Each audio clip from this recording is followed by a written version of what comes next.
There, Sorry. this has caused a complication. Namely, when new zoning regulations are put into effect, by statute, there is a 150-day window where review has to be conditioned on both the old regulations and on the new regulations. In other words, we're proposing a new zoning ordinance, and within 150 days of that new ordinance, in anticipation that it might be changed, amended, turned down, the state requires that the review procedures are both the old procedures and the new procedures, and then the decision is made after the 150 days which of those holds. The new procedures will hold if everything is clear. The old procedures will be put into effect and be the criteria by which the sketch plan review is conducted. This is not hypothetical. Right now, there is a sketch plan review that's been proposed to the DRB.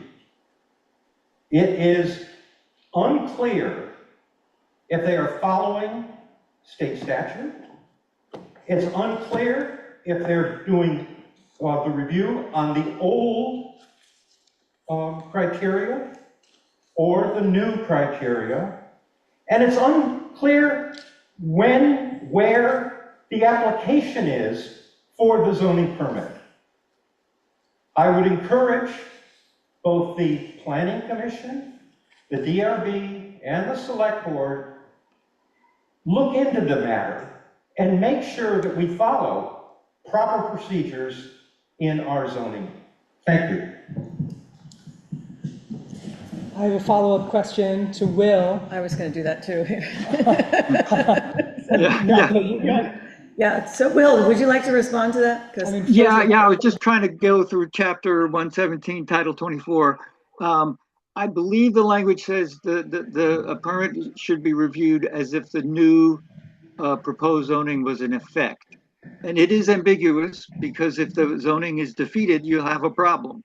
In the new zoning, the application is when the money's paid, when the check gets to the town clerk. So that's the official start. We have an official applicant, but it is a gray area when you adopt new zoning or new rules, which ones you have to work on, and it's an advantage to be able to operate under the new, start a procedure under the new rules, with the realization that you might have to go back to the old rules if they don't get passed. It's a big gray area, no matter how you slice it. So I do see your hand, Kaylee. It sounds like Charlie has a direct response. Is that true, Charlie? I'm seeing a shaking of the Am I head. recognized? Do you have a direct response? I have a direct response. Vermont statutes, Title 24, VSA 449D, explicitly says the 150 days is there. It also says that the new regulations do not kick in until the notice, public notice, for the review of the new regulations, which is what we're here today to follow. I am unaware that the application for this zoning permit was submitted after the public notice. I am unaware if the application, which in the new regulations requires the plan and the fee to be paid before the review. I would like to make sure that the proper procedures have been followed. As far as I can tell, the clerk has not received an application. Are we working under the old or are we working under the new? The old does not require that. The new does. Kaylee? Yes. Hi, I'm the zoning administrator, Kaylee Hope, and I can speak to this process. The guidance I was given is that according to the controlling statute, once the select board has issued its notice of its first public hearing on the proposed bylaw amendment, the administrative officer, the zoning administrator, must then apply the proposed bylaws to any application for a period of 150 days. If an application received during those 150 days can be approved under the proposed bylaw, then the ZA issues the permit conditioned upon the passage of the proposed bylaw. If the amendment is not adopted by the end of those 150 days, or as soon as it is rejected, the ZA must review the application again under the existing bylaw at no cost to the applicant. Basically, this ensures that no application for development is approved unless there are bylaws in full force.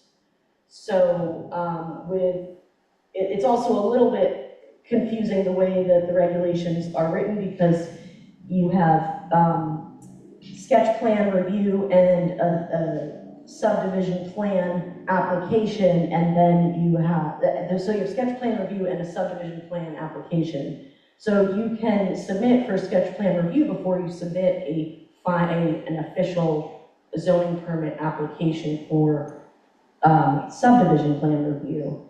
So in that particular case, the applicants met with me and submitted the requirements for a sketch plan review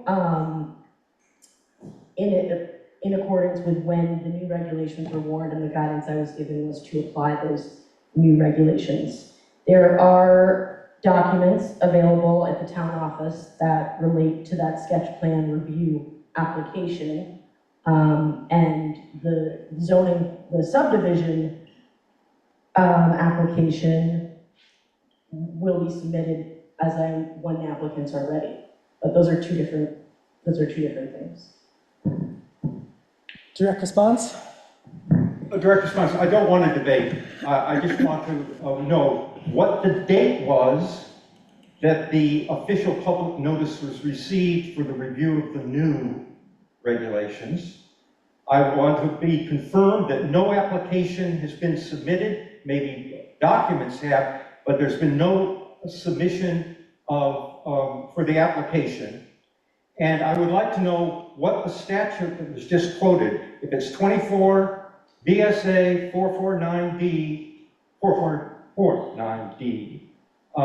I wish that everyone involved would get that from the Secretary of State and review it.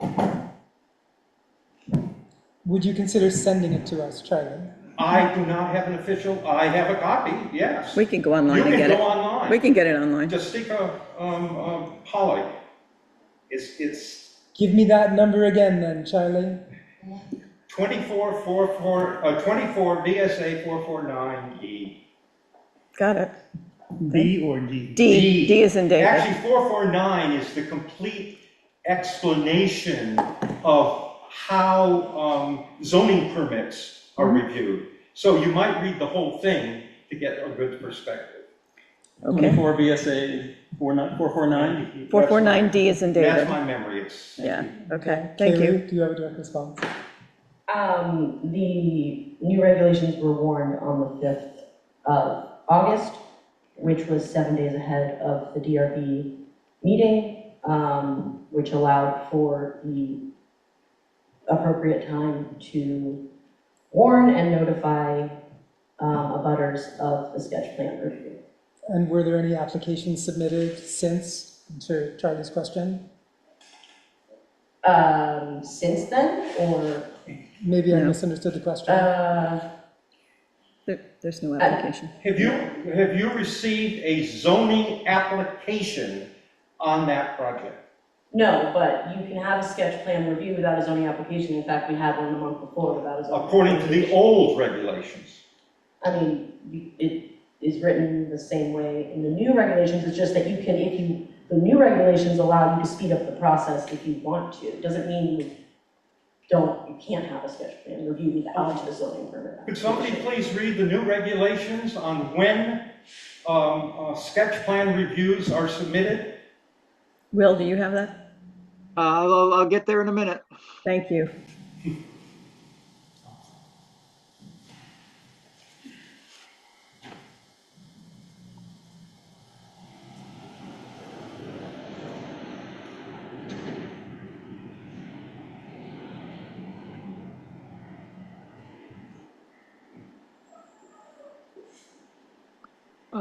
Under 5.3, sketch plan review. The applicant shall submit an application and fee for subdivision of land, submit to the zoning administrator at least 15 days prior to a regular meeting of the Development Review Board, 2 copies of the sketch plan of the proposed subdivision.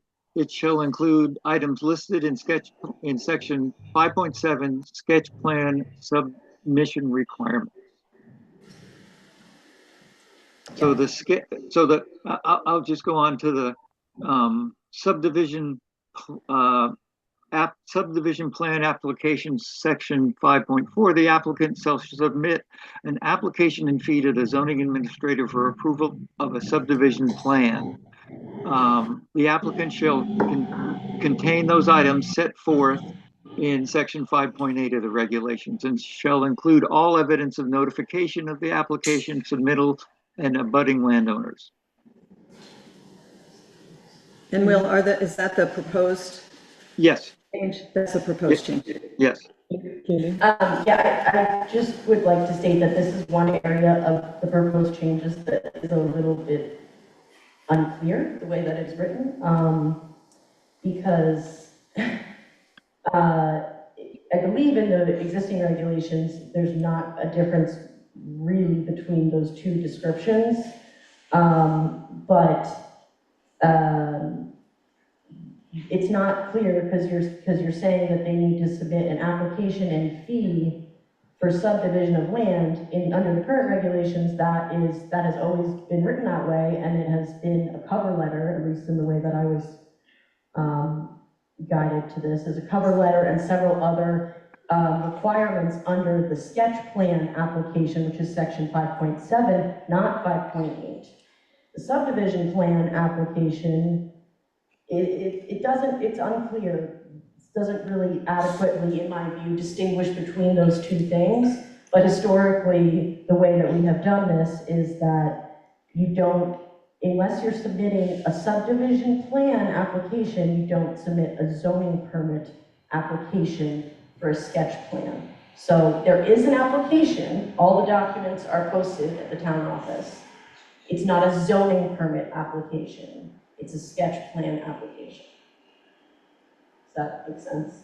And they point to two different sections. So you have section 5.7, which is sketch plan submission requirements, which were all met. And then you have subdivision plan application, which is section 5.8.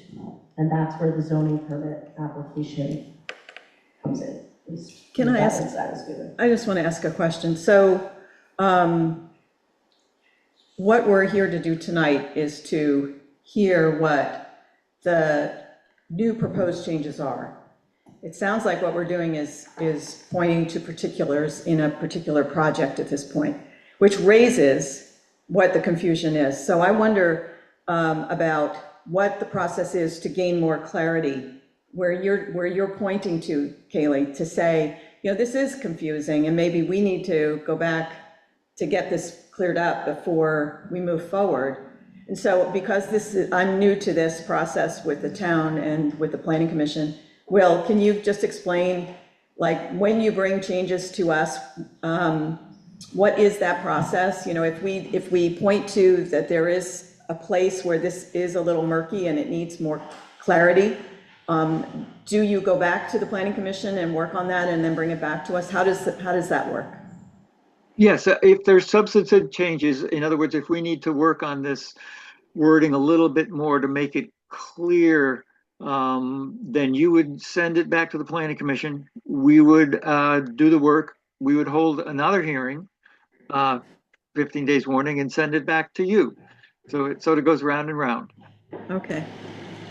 Well, I mean, that's what I'm hearing, that there is this area that is not clear. And I would like, as you would probably, because you're gonna have to administer it, you know, more clarity and less ambiguity. That's where I'm landing, so I don't know how others feel. I mean, I think I would respond with a specific question to you, Will, is, does clarifying this point constitute a major change? It could.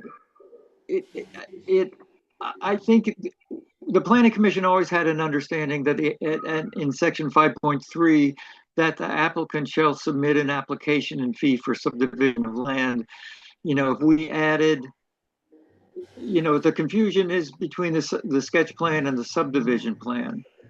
And if it's a simple change, I'd have to look at the wording. But usually what I do is I go back to the Vermont League of Cities and Towns and ask them if it's a major change. I mean, I will say that I've written to the Vermont League of Cities and Towns enough times to understand that there is muddiness baked into Vermont state law, and Vermont still exists, and we all still do our business. And so there's a certain amount of tolerance, it would seem, for any muddiness.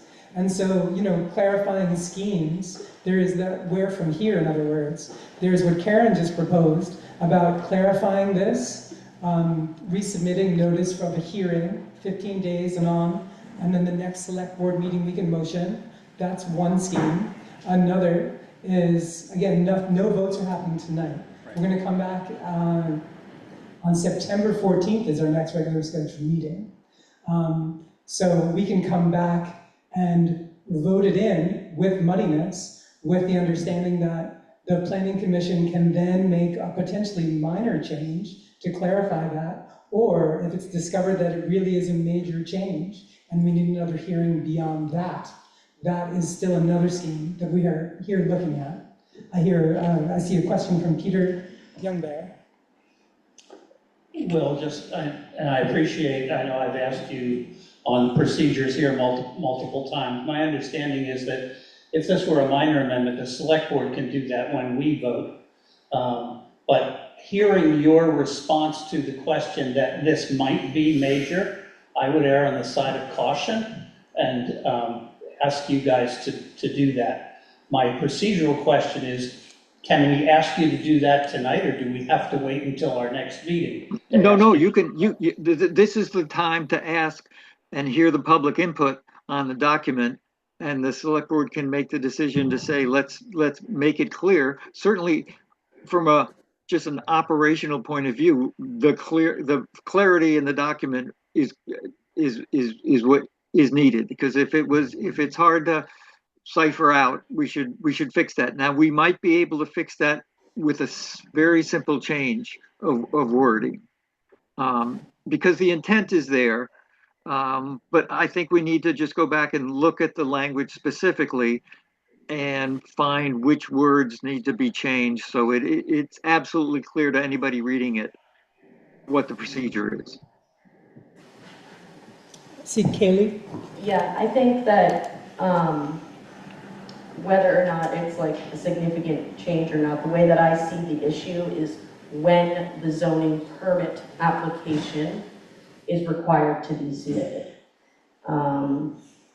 And also the requirements for warning and meeting attendance, because this is where it got particularly murky. Sketch plan review, 5.3 section 2 says that the meeting shall be warned according to section 8.9D, hearing and notice requirements. And 8.9D is it's written as like all other types of review, I believe, which means that it's requires 7 days notice, whereas a subdivision plan application said, so 8.9D is public notice on all other types of development review, including site plan review, shall be given not less than 7 days prior to the date of the public hearing. Whereas the subdivision plan application, which is where my understanding is that the thought is that's when the actual zoning permit application is submitted, refers to section 8.9 for public hearing warnings, which is 15 days and requires more, such as publication in the newspaper. So, I don't know if that helps at all, but as far as figuring out what needs to be clarified, but I think it's really about when that actual zoning permit application is due. Because for sketch plans that we've done, there hasn't been a zoning permit application. It has been a sketch plan review application, which is a cover letter and all the requirements under the sketch plan section. So that clearly needs to get repaired, so it's uniform.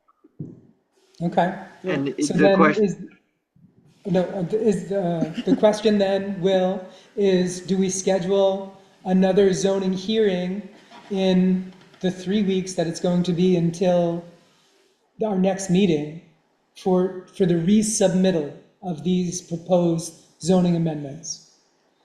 going back to Peter's caution of what is major and minor, I think the planning commission should hold its own hearing. There's 150 days where there is this gray area. So we have time to do our hearing and send it to you. It's 30 days in total.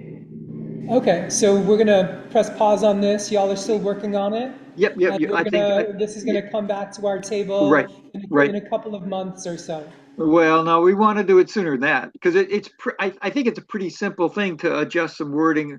But if we start changing warning periods from 7 to 15 days, that would be, I know the Vermont League of Cities and Towns would say that's major. Okay. Doesn't sound that major, but that's them, you know. I mean, I appreciate the level of preparedness that you all are bringing to this meeting. Thank you all. So I will jump on that and say Planning Commission did really thorough work. And I think the quality of questions and conversation in the room has been terrific and really helpful. You guys have all helped us clarify this. So this is sort of a really sort of perfect public hearing. We did what we came here to do. And so thank everyone for their participation. Okay. Yeah. One other question on that, given this decision.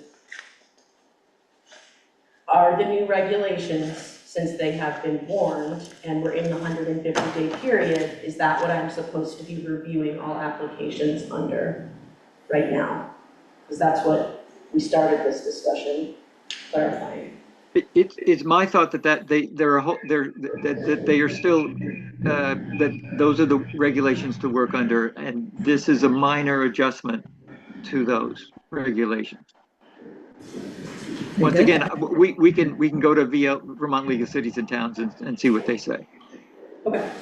Great. Thank you. All right. It's always safe to do that. Yeah. Thank you all. All right. I'd like to, is there a motion to adjourn this public hearing? So moved. All those in Second. second, thank you. So moved. Any further discussion? All those in favor, say aye. Aye. Aye.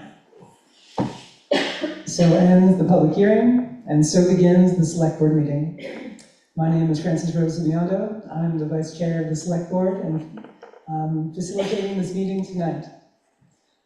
At the table, we have Andy Robinson, Peter Youngbear, Karen Hatcher, and myself. Patty Gemelli is absent on family leave.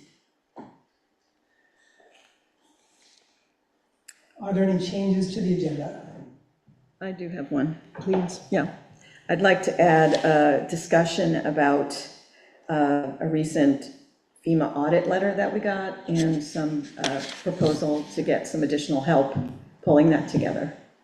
So if we could put that probably after Tammy's report, maybe somewhere after the town stipend policy, maybe slot it in there. Okay. Thank you. And this is a FEMA. Call it FEMA audit. FEMA audit. Thank you. Yeah. Any other changes? Thanks. Hearing no further, moving us to announcements. Any announcements? Peter? Yes, I want to formally announce that we will be holding a special select board meeting, public hearing on the Brook Road on September 9th here in this room, beginning at 6 o'clock and running until 9 o'clock. This will be there'll be a presentation about an hour long at the beginning by the consultant, VHB. You may recall, if you were here a month or so ago, they gave a sort of an overview of what they were going to be looking at. Now they're going to give us very graphic details of proposed routes and numbers and timelines and things like that. They will be posting to us on September 2nd, and we hope to get it up on the website that day, the draft analysis of the options, and we'll get that notice out through all available media. But it would be really good for folks to have an opportunity to take the time to review what the information that is going to be sent to you. I have seen a draft. They're working through some changes on that. It is quite comprehensive. And the goal, as stated before, of this stage of the process, and we're operating under the Federal Highway Administration process because Brook Road is a federally designated connector, and it is under their jurisdiction to provide the financial and programmatic assistance. They are hoping that we will come away from that meeting with a clear direction for them to go do the deep dive and design and engineering on the preferred option. Ultimately, it falls to the select board to make that call, but we are hoping that we will have clear direction from the public. So we do encourage folks to come to that meeting. It will be on Zoom as well as in person. And again, to take a look at that information that will be posted a week ahead of time to give folks a chance to review it. So thank you very much. Any other announcements? Moving to public comment. Any public comment? Kelly Hope? Yes, so I wanted to briefly address some of the concerns and allegations that were raised publicly at the last select board meeting regarding my role as zoning administrator and the property at 3814 East Hill Road. I take my responsibility as zoning administrator seriously, including the obligation to administer the town's regulations consistently and impartially. The information I provided regarding this property was based on town zoning records, the applicable regulations, and relevant state records. I also want to provide some context about the experience and professional standards that I bring to this position. I have a master's degree in journalism, and I spent more than a decade working professionally as a video journalist and reporter in a field where ethics, factual accuracy, attention to detail, and access to public information are of utmost importance.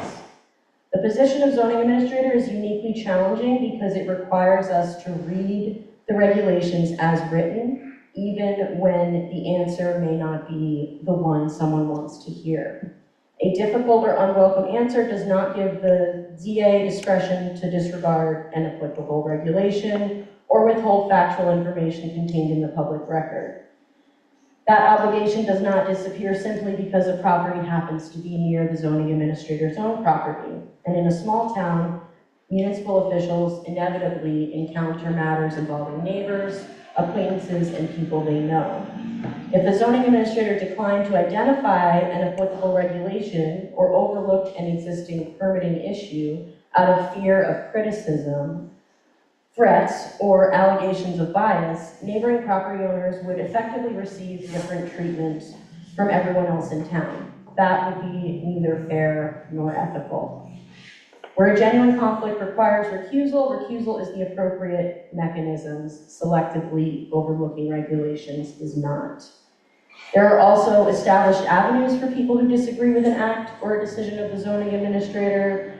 Vermont's land use process provides mechanisms for appeal and independent review. The zoning administrator is not the final arbiter of every zoning question, and no one is required to simply accept a decision with which they disagree. But public accusations before the town's legislative body are not a substitute for these established processes. A disagreement with the zoning interpretation does not by itself establish misconduct by the official who made it. There are several objective facts about 3814 East Hill Road that are important here. The property previously received a zoning permit 2022-04 for a change of use from existing barn to single-family dwelling. The permit was issued April 16th, 2022, with an effective date of May 1, 2022. Under section 8.2.5, the town zoning regulations, work authorized by a zoning permit must be completed within 3 years. The permit also included the addition of a bathroom. The change of use is 40% complete according to the town records, and the property is publicly listed for sale as a future home. The change in use relies on a functioning water and wastewater systems that have not yet been installed. Since the project was not completed within that period, a new zoning permit is required.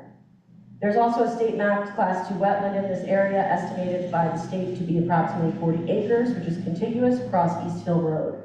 Regulated activities within a Class 2 wetland or its 50-foot buffer require state authorization unless an applicable allowed use or exception applies. The development at issue is not an allowed use, and it is a point of fact that no state wetland permit exists for this property. It has been suggested that wetlands are outside the purview of the zoning administrator. That's not an accurate characterization of the regulations. The terms wetland or wetlands appear 11 times in Plainfield's current zoning regulations. The zoning administrator does not issue state wetland permits or make the state's wetland determinations, but that doesn't mean that the ZA should disregard a state mapped Class 2 wetland when reviewing the zoning record, applying the regulations, or advising someone that additional state approval may be necessary. It is also important to understand that state wastewater permitting and wetlands review are separate regulatory processes. A wastewater permit does not by itself establish compliance with Vermont's wetland requirements. I have not seen a wetland delineation establishing that the proposed development is outside the Class 2 wetland and its required buffer, nor have I seen a wetland permit authorizing work within that area. If such documentation exists, I strongly encourage that it be provided to the town so that the public record can be complete and accurate. Separately, a literal reading of the town zoning regulation provides that grading, excavation, or other land development necessary to install a wastewater system constitutes work requiring an active zoning permit. Regardless of the status of interior work within the existing structure, which does not require a zoning permit and never did, the work necessary to install the wastewater system required for the residential change of use would itself trigger the need for an active permit. These are not conditions I created for this property. They arise from the municipal record, state records, and regulations that the zoning administrator is charged with administering. Regarding the wetlands issue, I advise the prospective buyer to contact DEC Wetlands Program to confirm the current status. The prospective buyer subsequently advised me that they had followed my recommendation and reported back that the DEC Wetlands Program confirmed there were questions regarding the relationship between the approved wastewater system and the wetland buffer that needed to be clarified. I also want to correct several statements that were made at the public meeting. First, the property owner did not contact me regarding the expired permit or ask me for a zoning determination before allegations concerning my conduct were presented publicly to the select board. Second, I did not refuse to extend the existing permit. No one asked me to extend it. What I was actually asked by the prospective buyer was whether I could confirm in advance that a future zoning permit would be approved. I could not provide that assurance, nor could any zoning administrator appropriately guarantee approval of a future permit before an application even exists and can be reviewed against the regulations. I did not deny a permit application or review a request for an extension. I communicated the existing zoning record and explained the issues that would need to be addressed in a future application. Third, it was stated publicly that I had been found guilty of trespass. That statement is categorically false. I've never been convicted of trespass. When a factual allegation of this nature is made publicly about me, I feel entitled to correct the public record. It has also been suggested that my history of asserting my rights as a landowner makes me anti-development or demonstrates a conflict. I reject that characterization.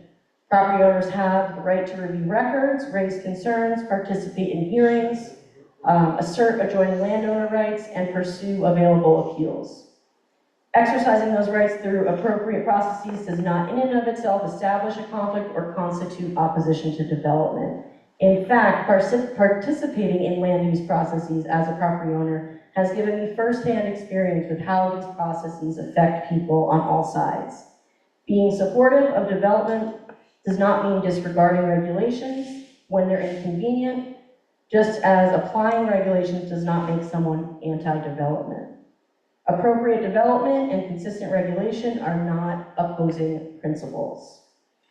Given the allegations that have now been made and the interconnected records involving 3814, 3742, and 3809 East Hill Road, including my own property interest in 3809 East Hill Road, I have voluntarily recused myself from zoning matters involving all three properties. That will ensure that future applications or determinations involving these properties are reviewed independently. My recusal is not an acknowledgement that the allegations made against me are accurate. It's a procedural step intended to protect the integrity of the process, nor does recusal from official decision-making eliminate my fundamental right to speak as a private citizen. I reject demands that I be silenced. I will respect the boundaries of my recusal, and I will not participate in official zoning decisions concerning these properties, but recusal does not waive my right to correct public allegations about me, assert my rights as a landowner, or participate as a member of the public where I am otherwise entitled to do so. In my capacity as zoning administrator, I separately sought legal guidance from the Vermont League of Cities and Towns regarding my responsibilities when responding to inquiries about a property's zoning and permitting status. VLCT advised me that neither the zoning administrator nor the town bears legal liability for a prospective buyer's actions or decisions when the ZA accurately communicates factual zoning and permitting status reflected in the public record. VLCT further advised that if a buyer decides not to proceed because of a property's permitting status, any resulting loss is attributable to that permitting status, not to the town or the zoning administrator for accurately communicating it. My own experience participating in land use proceedings has also taught me something about this work. Procedure matters. Appeals can be dismissed because of procedural defects before their substantive merits are ever reached. I have personally learned the importance of notice, service, deadlines, appeal periods, and following the established process. Experience has strengthened my respect for these procedural protections and my understanding of why they are important to everyone involved. Plainfield is a wonderful community. It's also a small town. Disagreements about land use and municipal decisions will inevitably involve people who know one another, live near one another, or work together. That makes respect for this process and for one another even more important. I would like everyone to know that if you disagree with a municipal decision that affects you, I think you should speak up, ask questions, review the public record, attend the hearing, exercise your appeal rights, and use these processes available to you. People should be able to advocate for themselves and their property through appropriate channels without fear of personal or professional retaliation or false allegations. Applicants have rights, adjoining landowners have rights, members of the public have rights, and municipal officials have responsibilities.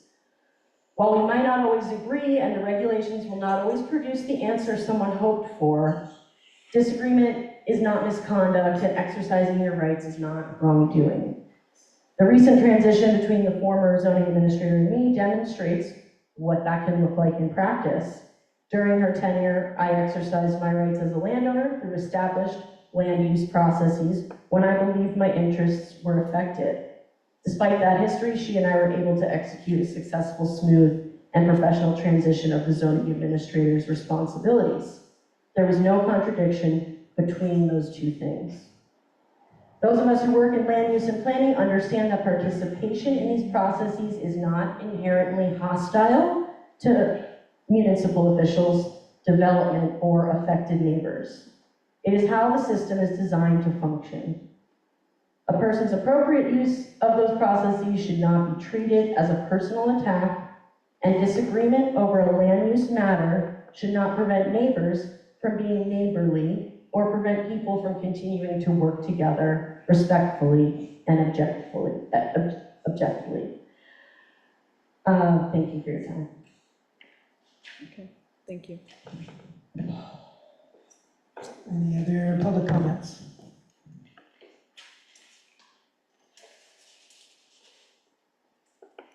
Hearing none, moving on to a board audience with the East Montpelier Fire Department regarding the ambulance contract. Who from the East Montpelier Fire Department would like to begin speaking? I'm going to hand you a microphone, and please introduce What are yourself. we doing? And have a seat if you'd like. Also. Doesn't matter which. No, here, I want her to have one. Hello, my name is Daryl Garland. We have a digital version of this. Would you like it pulled up? Sure, but if you want to have, playing along, we could have printed I versions. mean, put it up there for all to Okay, see. sure. It's fine. Would the board like printed versions in I'd front of like them? to see it, please, thank you. Sure, thank you for bringing it. Yep. Is this it? Yes? No, No? What is this? flood study. It's a flood study. Oh, 10. Is Damn. it this one? No, Uh, no, Is it, no? Keep going.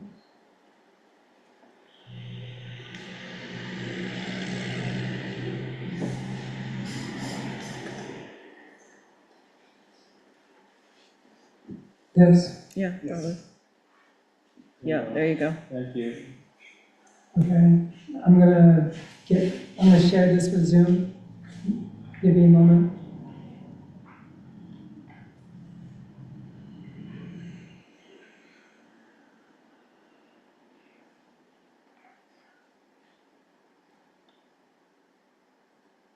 Well done, Thank you. there you go. Okay, please introduce yourself. I have a question. What's your question? What's your name, please? John Winston. My question is, if we're talking contractual issues, should we go into executive session? This is not a contractual issue as of now. This is a Discussion. request of the East Montpelier Fire Department to be heard by the Plainfield Select Board in regards to a previous statement that our emergency personnel made in regard to East Montpelier Fire performance. Okay. Hi. Hi. My name is Daryl Garland. I'm the board president of East Montpelier Fire Department. So the Plainfield Select Board has announced plans to cancel the contract with East Montpelier. Well, Howard, please. The Plainfield Select Board has announced plans to cancel the contract with East Montpelier Ambulance Service. They have every right to do so. That's their job is to decide on these contracts.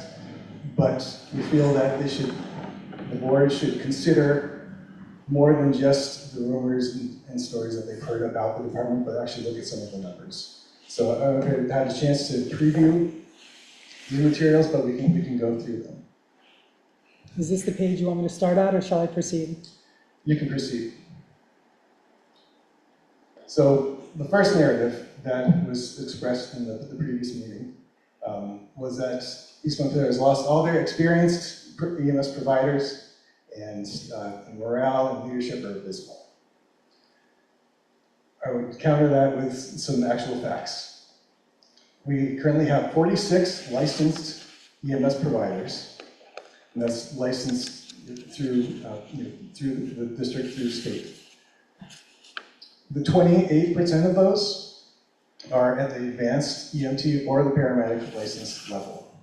So we have the people, we have the experience. During June, July, August, approximately 78% of the ambulance staffing hours have been covered at the advanced or paramedic level. And two dismissals of 2 individuals from the department because of documented unprofessional behavior that negatively affected the performance and the morale of the department. Second area, Plainfield would be better served by a different agency. And we don't have a lot of other choices. So the next logical choice would be Berrytown, correct? So over the last few months, our time to scenes in Plainfield, from our station, from the door to the door of the emergency, was 7 minutes average. The distance from Berrytown's nearest station to this room right here is double that of the distance from East Montpelier's station to here. Not only that, it takes 3 times as long because of the route they have to go. And lastly, 255 square miles is Berrytown's coverage area. They've taken over Williamstown, also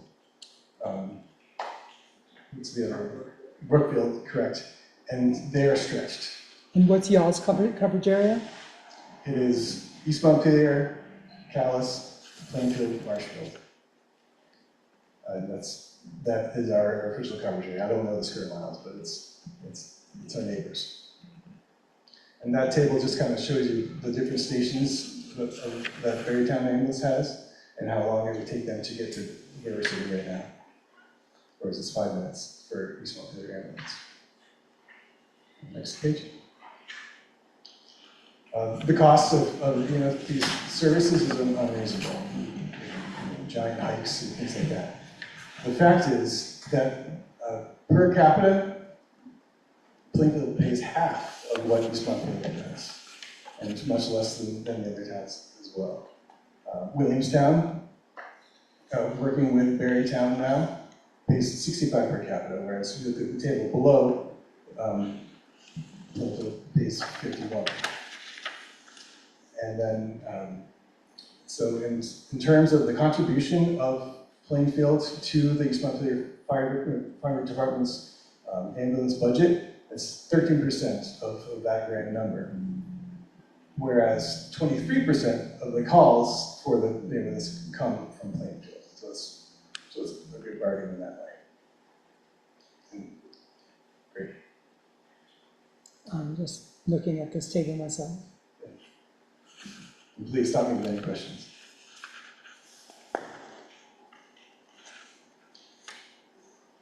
And this is a quarterly report put together not just for this meeting, but it's put together previously that does go through all the statistics of East Montpelier's performance over the last 2 months.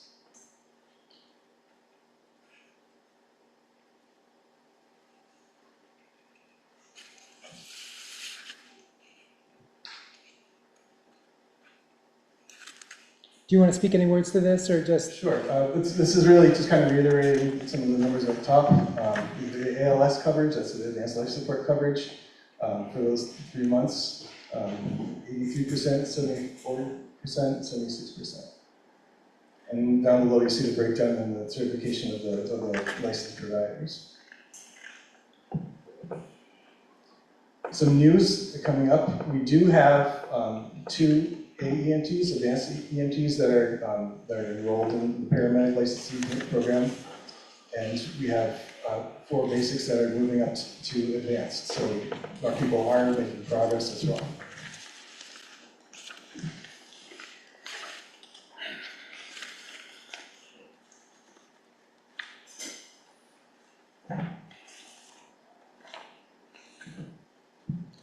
So, entertain any questions. Okay, thank you. First, I'm going to ask the board if the board have any questions for East Montpelier Fire and Rescue. Hi, Daryl, Peter Young here. We asked this question when you folks came and asked us to renew the contract a year ago, and I don't think we ever got an answer, which is when you list the towns for calls, half of Marshfield has a Plainfield mailing address, some of Calais does, some of East Montpelier does. Are these numbers following how do you identify that they are actually located in those geographic locations? I'll pass the mic to Chief Troy. Troy Singleton, East Montpelier Fire Chief. So 911 addresses is what they're based off, and they can have a mailing address in Plainfield, but we also look at the E911 maps and verify where that location actually is when we do our documentation.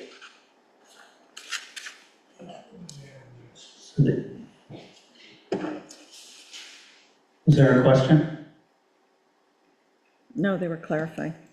Do you go by the mailing address or the actual? We go by the actual address on the E911 map. So like someone can have a Marshfield address or, in Plainfield but have a Marshfield address. When you actually look on the E911 map, it's in Plainfield, and that's where we base our numbers on. Okay, thank you. I have a question. Thank you for the report.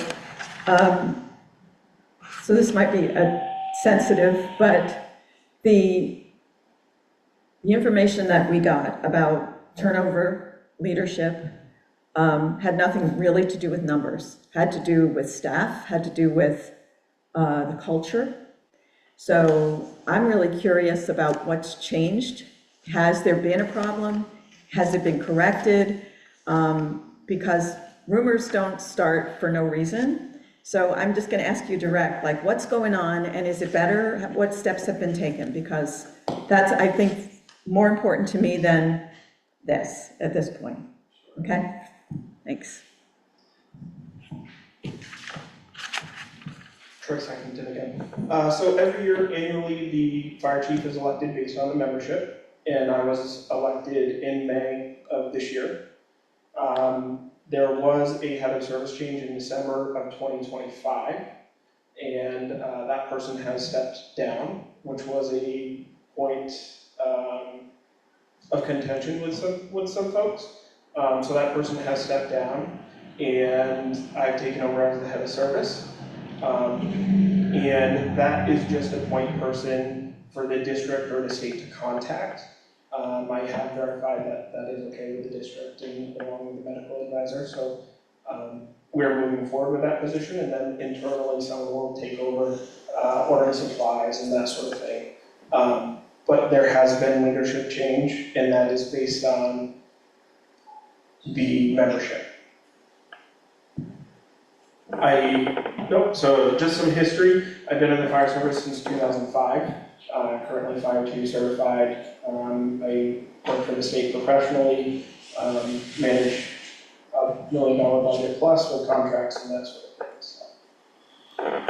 There's Peter has, yeah, thank you. In terms of Karen's question about what's going on, we were aware that an incident, a motorcycle incident, some questionable coverage. We understand that a state official, doctor, was called in to run a meeting. Tell us what occurred at that and what recommendations came out of that.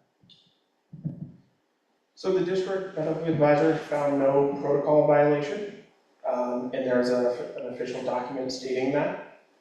Internally, I sent out a memo to all staff that a paramedic will not be canceled if one is requested either by a fast one member or an ambulance personnel that is responding to the scene. So that is a change, and then internally there will be repercussions if that does occur.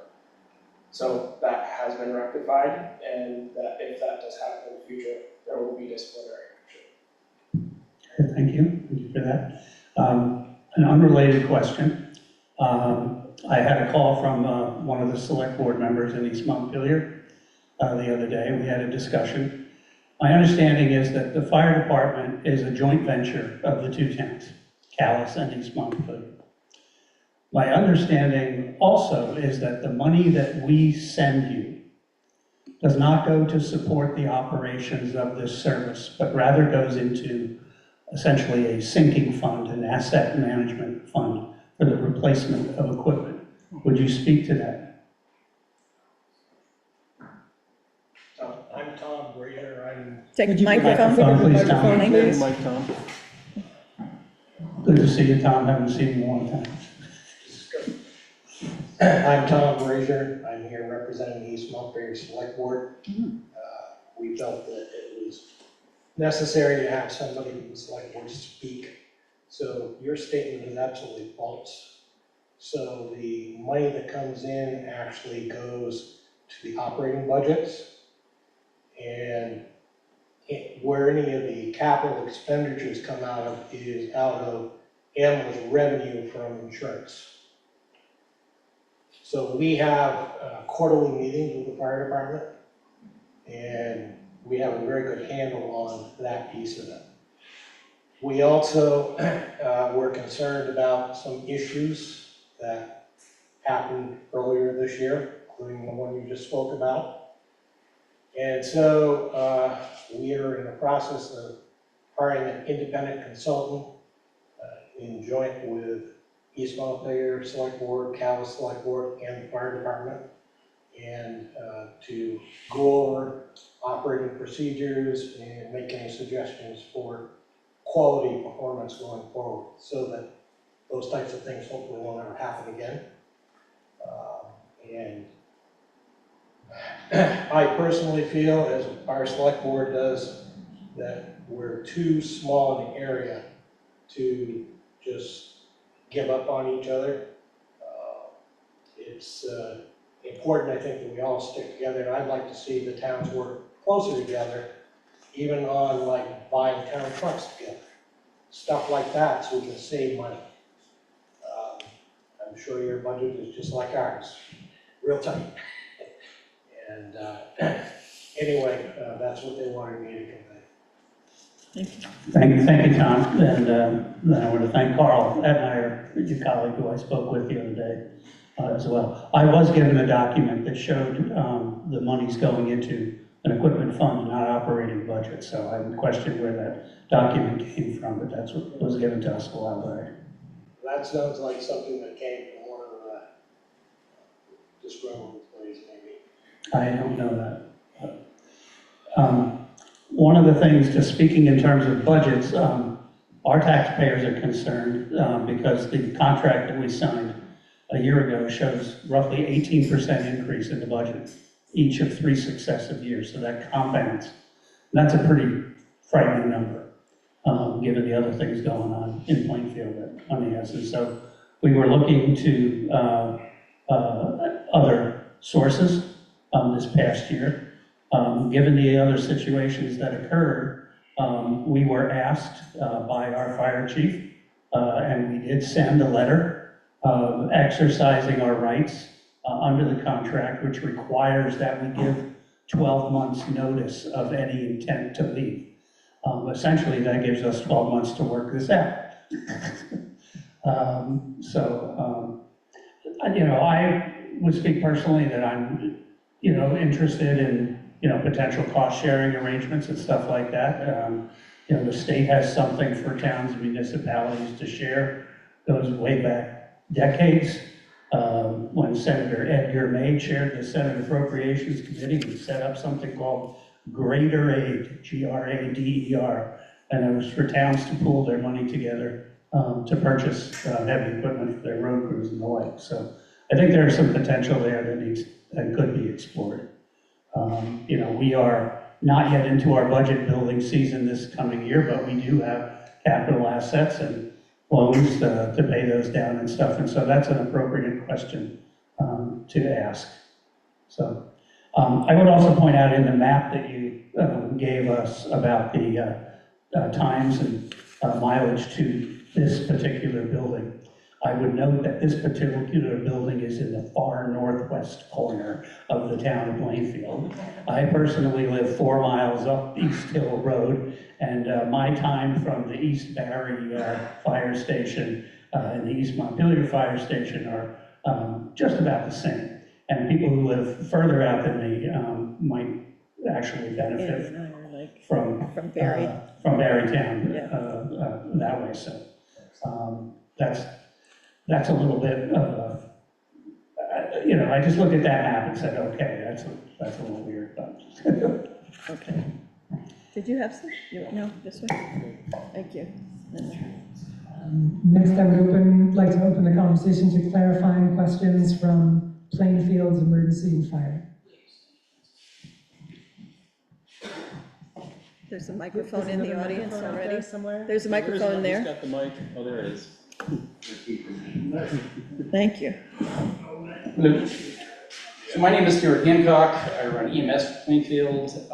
I think I was one of the people who was greatly responsible for rolling this grenade in the room initially. So let me speak to some of the things that these gentlemen said and address them what I know and what I think I know. I'll try and stay away from hearsay as much as I can. East Montpelier and EMS for the town of Plainfield and for other towns, including Marshfield, has been a challenge for a little while.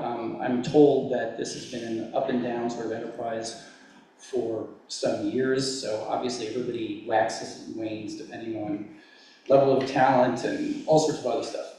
So what really got this going was the call that we were talking about earlier, which is the call in Marshfield to a motorcycle accident where Katie Giroux was running the EMS squad at the time. Just a note from our audience to speak more slowly. Sure, thank you. And My apologies. I talk 100 miles an hour and I'll try and slow down. So the critical care call went out for the motorcycle accident up in Marshfield, and within a minute, this is all in the dispatch records, Joe Perot requested a paramedic intercept, and a minute later, Caden canceled the paramedic intercept request. And I will have to say, I'm a big fan of Matt Greenberg. He's still our current medical director. He's about to step down, but he called this one wrong. And if you go up and look in the protocol book, it will tell you explicitly that there are 3 reasons for turning around a paramedic intercept. One of them is that the patient is doing handsprings when you get there and does not need critical care or advanced level of medical support. Second one is if you get to the scene and it's a wrong address and there's no patient. Third one is the patient is dead. So Matt missed this one. There are a lot of reasons why. I have opinions as to why he did not make the call that this was a serious protocol violation, but it was. And I will tell you also, it was not the first time that Caden had done this. There are bits and pieces that I think are in the official record, but there's a lot of folks who will speak to the fact that he has decided to not call paramedic intercepts where they were actually called for. Happy to bring all those people in. You, Daryl, you, Troy, you know all these people. Most of them used to work for you guys, right? And for some reason, because when the shift change became along the 2nd of December and Katie began running the squad, people started quitting, people started getting canned. 2 of them sued or threatened to sue because within days of them filing complaints against Caden and the department, they were let go. One of them is Matt Romeo, who's a paramedic, and the other was Lynn Doney. Lynn was the one who famously sent letters around to everybody, which really ruffled a lot of feathers. So part of the thing that came out of all this and the mess up in Marshfield was, guess what? Finally made the papers, right? So it got into the bridge, and they interviewed Will Schwartz, the fire chief in Marshfield, on the scene, and he said that, I'll paraphrase it now, but it's right in this article, he said, the place is pretty broken. Not the first time they've had issues like this. So a couple other things. The time to your point on the time to service with respect to Berrytown and East Montpelier. So at some point, I believe, correct me if I'm wrong, guys, but did not Caden institute a policy people can work from home, and so this is true. He did this, he did this. So if you're working out of the house and we are paying for a fully staffed ambulance service, those people are going, here's the turnaround time now. It's no longer just station time to here. It's from dispatch to here. And the dispatch included the travel time from the people who are now working out of their house to get to the station, get in the ambulance, and then go to the scene. So that changes things a considerable amount in our opinion, right? So, you know, if you want to talk apples and apples, that's response time apples. So once again, in my opinion. So if that has policy, and you tell me, Troy, if you've changed this policy now and people are having to staff the station, please let us know. Did that happen after Caden's departure? No, that happened in May. In May? When I took over. Oh, you took over in May? Yes. You took over EMS in May. No, I took over as fire chief. You took over as fire chief. Oh, and so they were no longer, Reports to me. there you go. So they were no longer following the work from home policy. Correct. Okay. All the pieces around numbers and dollars and budgeting, and there's a lot of foo-for-all around this. You know, one of our folks, Joe Altworth, who you guys may know, he's been around forever. He's been a paramedic since God was a boy. He is much more on top of these statistics than I am. But all of these numbers, while up for debate, they don't all meet the letter of what you've handed us, sir. And so that's something that we can take up, and probably will have to take up at a different time. It is imperative and hugely important, I believe, and I think most people believe, for Town of Plainfield and for East Montpelier EMS to have a really good, strong working relationship. We've had a relationship for a very, very long time. I think they have some majorly management challenges over there. I still think they're trying to clean this up. One of the things that Daryl said in the Bridge article was that they are having some staffing problems, et cetera, et cetera, et cetera. So that's no shock, and we talked about this the last time that I was here. You're listed now as having 3 paramedics on staff. Are they actually on staff, and are they credentialed, and are they live today? Yes. And how long has that been like that, Troy? 2 months. Okay. What happened to all the other paramedics that were working there? Did they all leave or quit or get fired? Some have left on their own. We can't compete with other agencies that pay more. Right. And so they have left. We have hired on some new paramedics. Right. And there's going to be there, one being promoted retired. Okay. There's a bunch of other stuff. I don't want to like bore you guys to death. Bottom line, we have really, really serious reservations about East Montpelier to provide the level of patient care that we think the community deserves. It's not just Plainfield, it's also Marshfield, it's also the other communities. I don't have a steadfast answer for you today. I think that there are some distinctly positive things that you guys can do, need to do, and should do to turn the ship around. I'm hoping it's headed that way. Until it does, you know, these folks know, and we know, and all of us in the Plainfield Fast Squad know that we would have to see some absolute forward-looking positive steps for us to consider, because right now it's just an option, right? We haven't walked yet, but we're seriously talking about it, and we will actually go to Berrytown if we think that that's the best thing for patient care for the Plainfield community. And I think that's all I'm going to say right now, unless anybody has any questions. Thank you, Stuart. I had a question from the handout that was given. At the bottom of the first page, it says, Select Board has the right to make this determination. A decision that could put the residents and the licensing of the Plainfield Fast Squad at risk should be considered using the data to check the assertions. At what risk is the licensing of the Plainfield Fast Squad? The Fast Squad is required by law to have a relationship, a contract Speak agreement. closer to the mic, please. The Fast Squad is required to have an agreement with the transporting agency in order to be able to provide their first aid services. So if we don't make it because of this, then they're out, their license in Plainfield is out of the Fast Squad. But if we had an agreement with Barrytown, that would cover that? Yes, absolutely. If we have a license with Berrytown, we are then covered. Brady Cabot. Let's say again? Brady Cabot. Cabot. So Dave Danforth runs Berrytown. We asked Dave, Jonathan Matthew, our fire chief, and I met with Dave probably 6-7 months ago to have that discussion. And part of the discussion was Jonathan spoke to him maybe a year ago or so to say, we don't like what's going on with East Montpelier, and we'd like to know if you would be willing and able and capable of carrying Plainfield. And he said, not at this time, because I just picked up Williamstown and they don't know if we're going to be able to bear the track. 6 months went by, we sat down, met with them again, and the answer was yes, absolutely, we can carry the traffic now. So that's not an issue. So if we're associated with Berrytown, we signed a contract with them, there is no risk to Plainfield license. Thank you. You had a question? Does it remain or comment? Comment. Say your name, please. Speak. John Winston, 47-year member of East Montpelier Fire Department, a retired fire chief, 9 years as district chair of EMS from the hospital. I actually trained the first ECA squad at a playing field way, way back.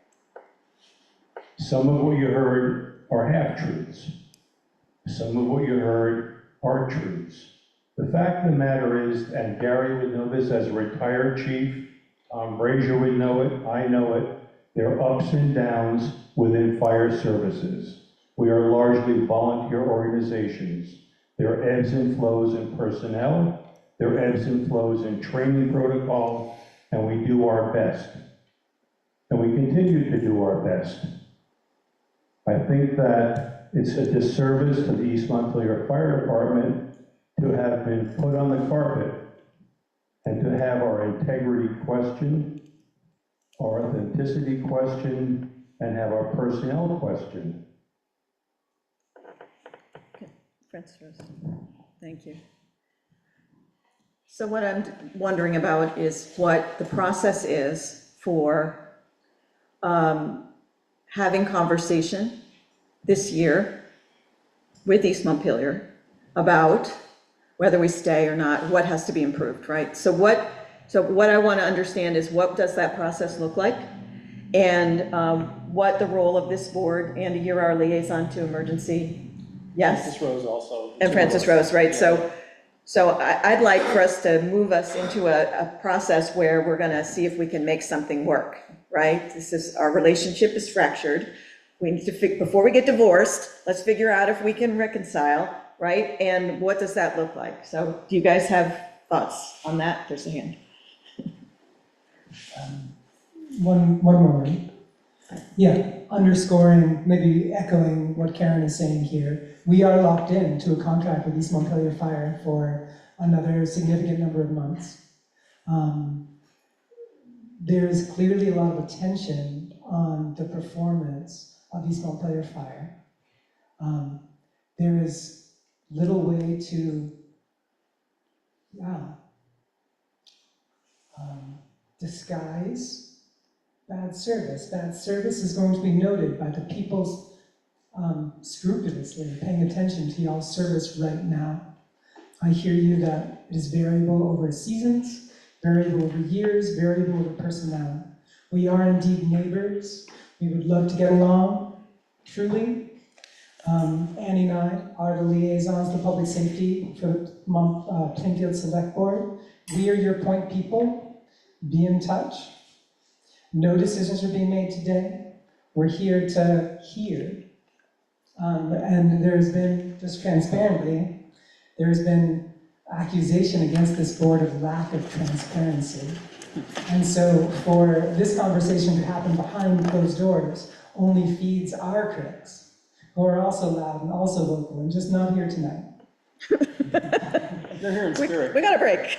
Francis Rose, I got one too. Your time's done. Yeah. Tom Brazier, East Montpelier Select Board. Thank you. So I think if you let this consultant come in and do their work, which hopefully we're going to have an RFP out in the next couple of weeks, we'll know more fairly quickly. Hopefully this is going to give the fire department information to improve their services and give all of us as taxpayers assurances that quality care is going to go forward. So a little background about myself. I probably should have disclosed this earlier. I've been in the East Montpelier Fire Department for 53 years. And I was the head of the fast squad from 1977 until 2009. We used to cover the town of Plainfield, our fast squad did, and what other transporting services were there. Tom, use the mic. Yeah. Yeah, put it closer to your mouth. Sorry. So this is important to me personally, as well as a select board member, that somehow we make this work. And our select board is committed to making this work. Thank you.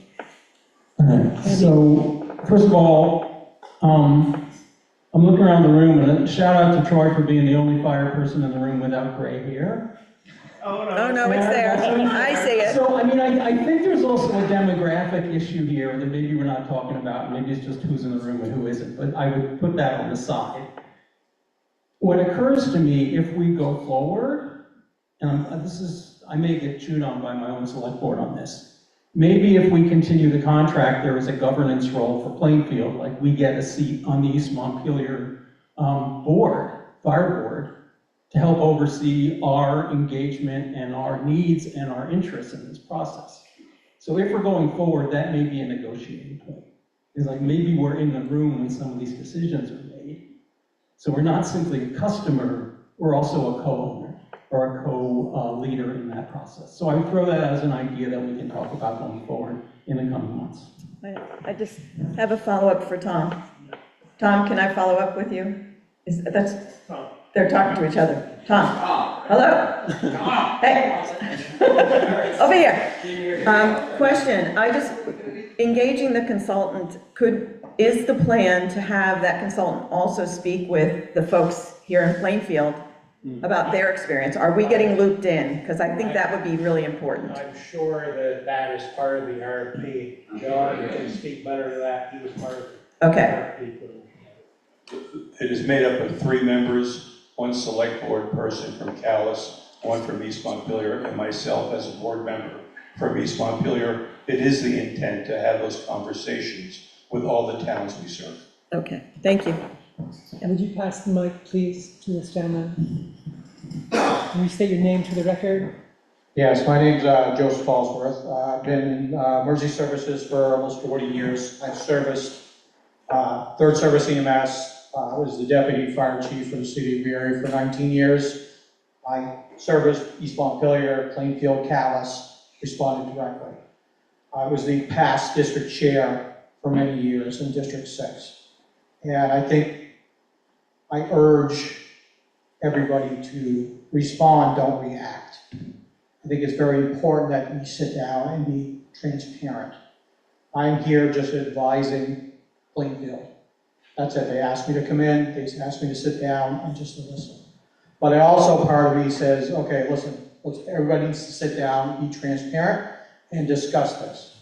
And I don't think that has happened. And so I urge both sides to respond. Do not react. And that's what's happening right now, is everybody's reacting in knee-jerk reaction. But I also think that people are holding back. And I think that you as the elected board is important to be informed through the whole process. So I urge you and take part of this, be an active member, sit down and listen, take all the information in. I originally wrote a recommendation for East Montpelier to create their incomes. Okay, so I think it's important that locals help locals. But right now, nobody's helping each other. It's a constant battle, and I think it needs to stop.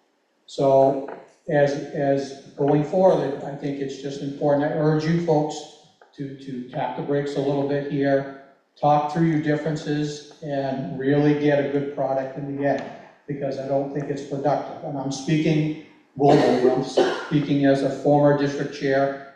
I'm just sitting back and seeing what's going on. Thank you very much for your time. Would you spell your last name for the record, please? It's ALDSWORTH. Thank you.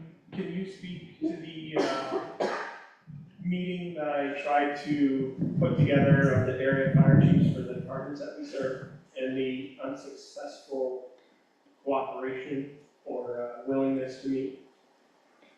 So there has been attempts on both sides to try to communicate, but I think everybody has been wound up over this whole thing, and I don't think people have been listening on either side. And this is my personal take on this, is that I think everybody needs just to stop, reset, and sit down like with human beings and say, listen, this is our problems both ways. You know, there's got to be some sort of mechanism for complaints to be registered, addressed, and communicated back. And that has never been done. There has to be some transparency on revenue. There is nothing in your budget that reflects revenue and what you've shown in that document you handed out. I think that's important for these folks to see how much you make, how much you write off, where are you at with your current charging. I think that's important. That would go a long way from you folks to these folks to understand, all right? I think these folks are saying, hey, what happened? Why was my medic canceled? Why is this happening? They have a lot of questions of why, and then when that doesn't get answered, people get mad. And then they get frustrated. And what happens? People start leaving the service, as you see, where all the numbers are dwindling. If you look at across the board in this area, people are running skeleton crews. There's no difference in East Montpelier, there's no difference in Plainfield, there's no difference in Marshfield, right to Cabot. So you really have to look at working together and pulling this forward. Right now, it's not working. Thank you. And so let me ask, if I may. So one last thing, there was a meeting with the medical director. I was part of that meeting. Okay, they reviewed the protocols. They went to the state. They reviewed those protocols. There was a strong recommendation from medical director to not cancel the paramedic. And the chief was correct. He put out that letter said, you will no longer cancel the paramedic when requested. But I think that also is part of the transparency that needs to be done. Is that if something happens or if there's, repercussions from a call that's happened, there's no mechanism to facilitate, to say, hey, listen, how do we make it better? There's no after action. I think that needs to be done because these guys here are for their community. And when they get shut down or they don't get answers, they get mad. And that needs to stop. So I urge the transparency, I urge the board to be an active participant in this process. You have 12 months, sir, you're right.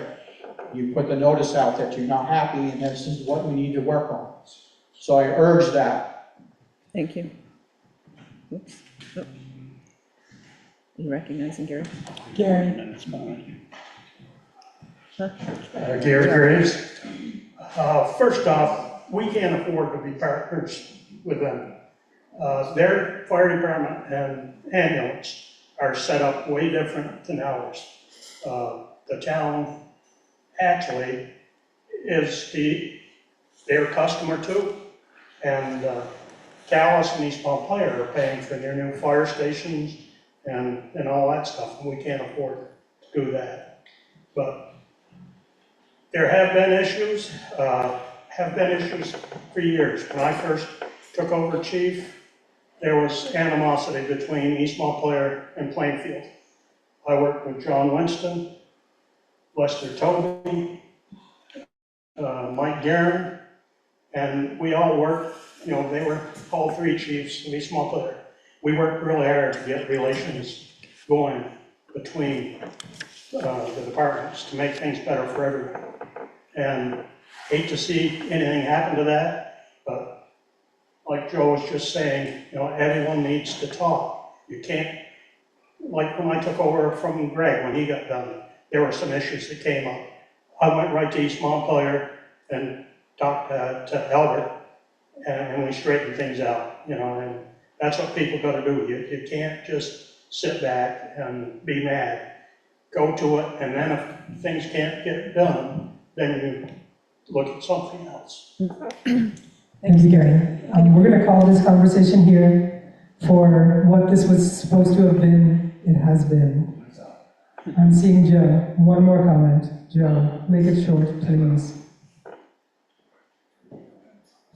So I'm Joe Pearl. I'm Plainfield Fire and Rescue for 38 years. And I'm not going to go this, that, and the other. What I'm going to say is it's not gotten better. Nobody has come to try to talk to us. Just recently we went to a call where a woman died. I returned them. They came to the scene, argued with me about going in the house. We did a test. You die if you go in the house. State police would not go in the house until we fully cleared it. That's wrong. We had another call where we were told to stage because it was a domestic. They went right to scene. That's documented. We had another call, the same thing. I had to stop them from going to the scene. I've been doing this a long time. I want to work with them. We really need them because of this close. But I used to go to calls and I would help somebody and I'd go home and I'd go, I should have put the bandage on different, or I should have done this different. Now I go, what the hell? Why did I get in a fight with this guy? This is about patient care, but it's not with them. It's a fight, and I don't even understand it. I can't do it no more. Thank you. Thank you. I hope East Montpelier Fire is hearing the clarity and veracity of Plainfield's critique and feedback, and that we have time to make course correction as needed. We hope you take that work seriously. We encourage you to be in touch with the public safety liaisons. We encourage you to be in touch with the Plainfield Fire and Rescue, which I know you know, because y'all have been neighbors for decades and have worked with one another for decades. Take this investment seriously, please.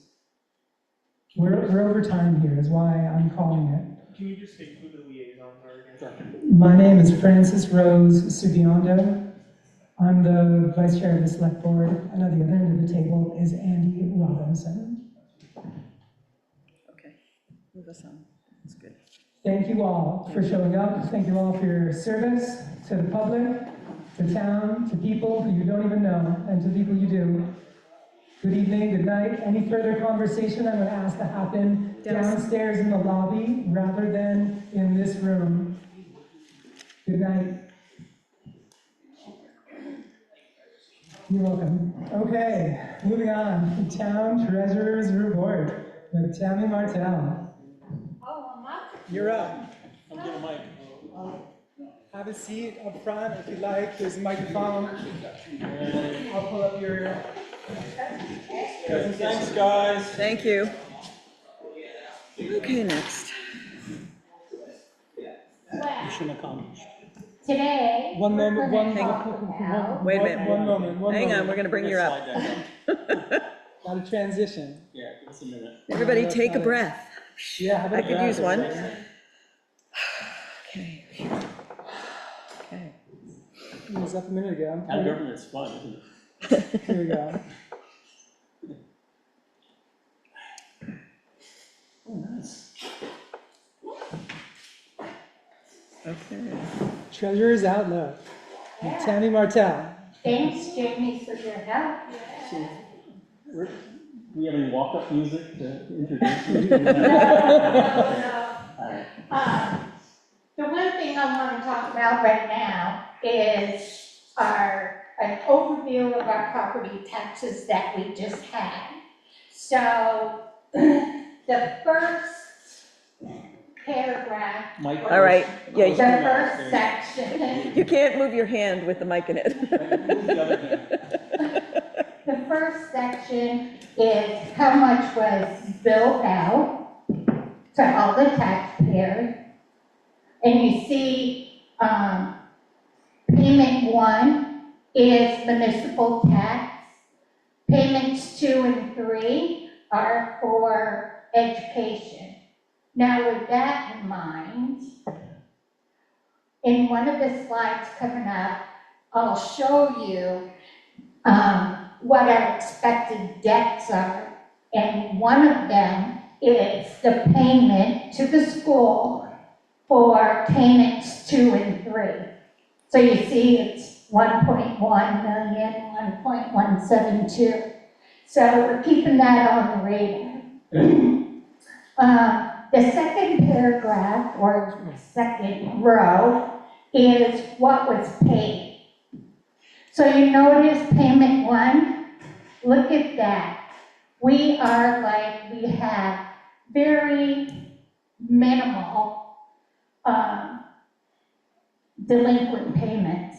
We do have some, we'll always have some, but it's not as bad as prior year. I had a meeting with George today, and so we went over that.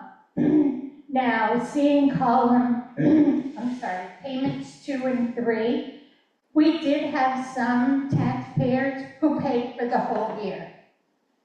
So that was great. I was surprised because no one wants to give up their money that quick, but they did. So the last column is what's due.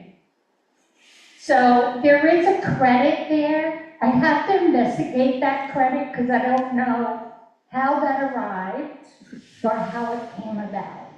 So I have to do some investigating. So the payment that you see for payment one, we still have in delinquent $135,210.01. And then we have payments 2 and 3 that are still owed, but they're not due yet. So I have good news. This was done on Friday at, what does that say, 2:30? Since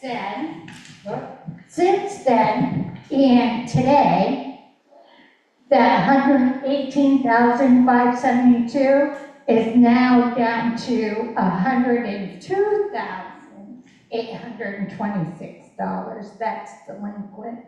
So we've made great headway. Good.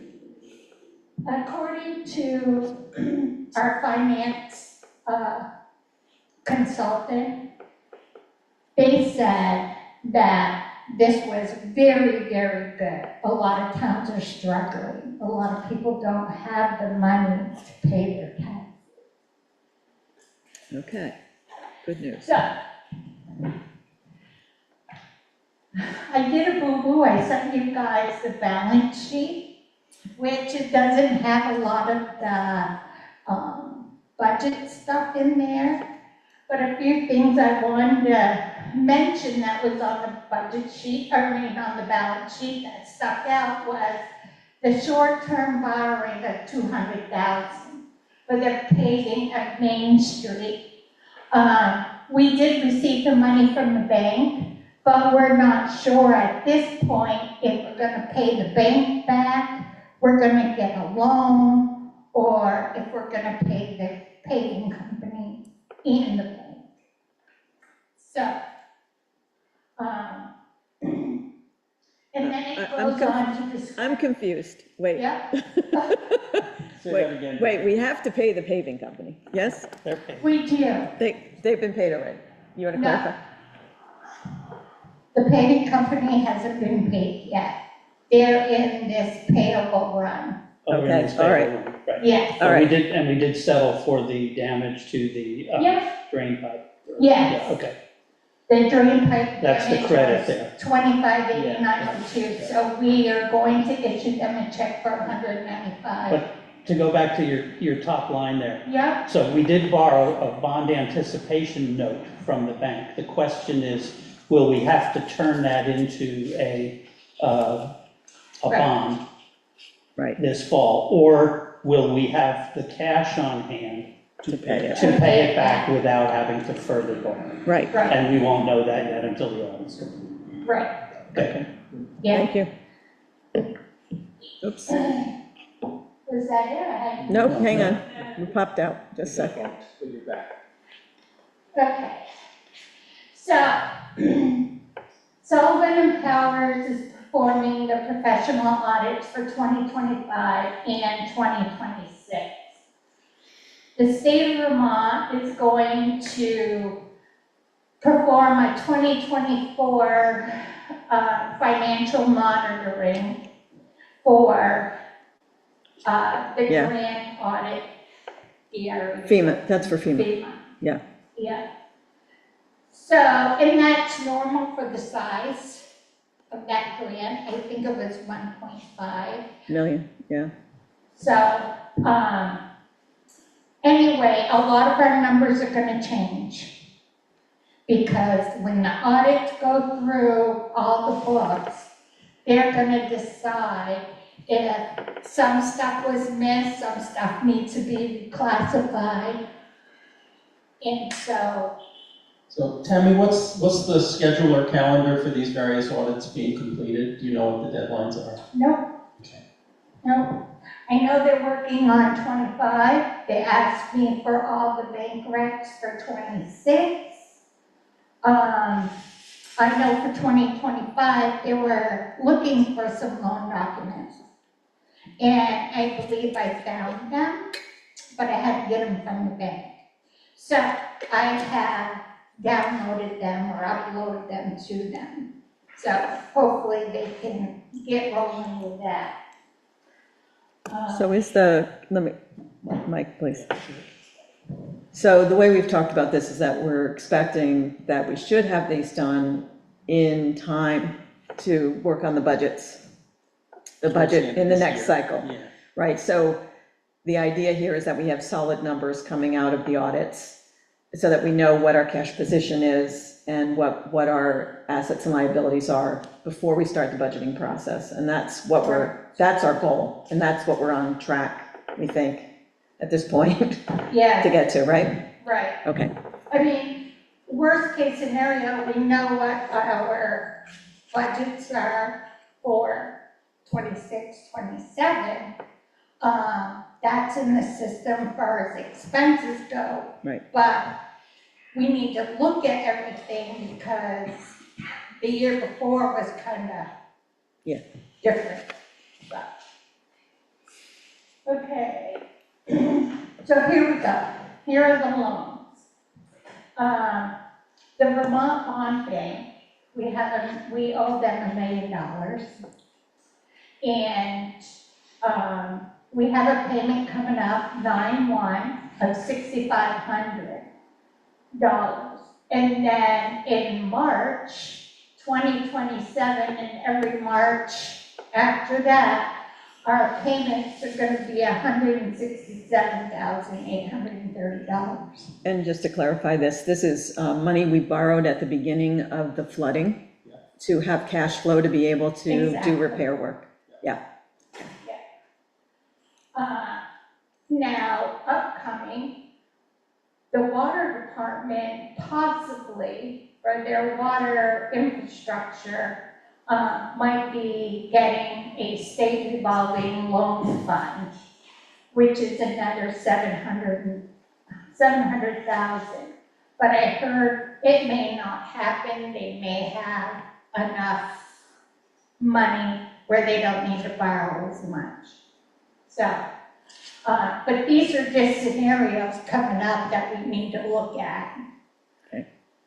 And then the revolving loan funds at Northfield Savings Bank.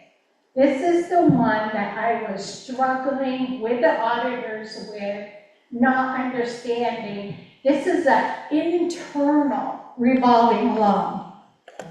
So this is how it works. Because I went to the bank, and I said, on the bank statement, we have all these credits. What are these credits? Because they're the same amount that I've been paying, that we've been paying right along. So what happened, they said, yeah, it's just basically a recording. It's your money, the town's money, and we're just recording all the payments because notice the 3 loans are internal, like fire department, I think is one, and equipment and something else. So they said, we give them the money, pay down on the loan, they take that money and give it back to us. And that shows up on the statement. They said it's the most craziest thing, but So I agree. Tammy, this is the town's revolving loan fund. Yeah. The one that is that Carl and I don't know who else is working with him on that committee, right? We're loaning money to ourselves. We're loaning money. Yep. Okay. Yeah, but for auditing purposes, I think that's why they went through the bank on them 3. We do have one taxpayer that took advantage of it, and the stipulation is that it will not come due, the loan will not come due until they sell the property. So there's There's a lien. a lien on the property in case anything happens. We gotta cover ourselves too, right? Okay. Okay. Any questions? Okay. All right. Hopefully, this is something this is a good slide. We're gonna be thinking about outsourcing payroll, and that should be on your agenda Next. tonight, It's next. right? Next. Okay. What do you mean next? It's the next item. Oh, okay. Keep going. It's a good And the slide. highway needs a new truck. It and that's gonna take a couple years to get.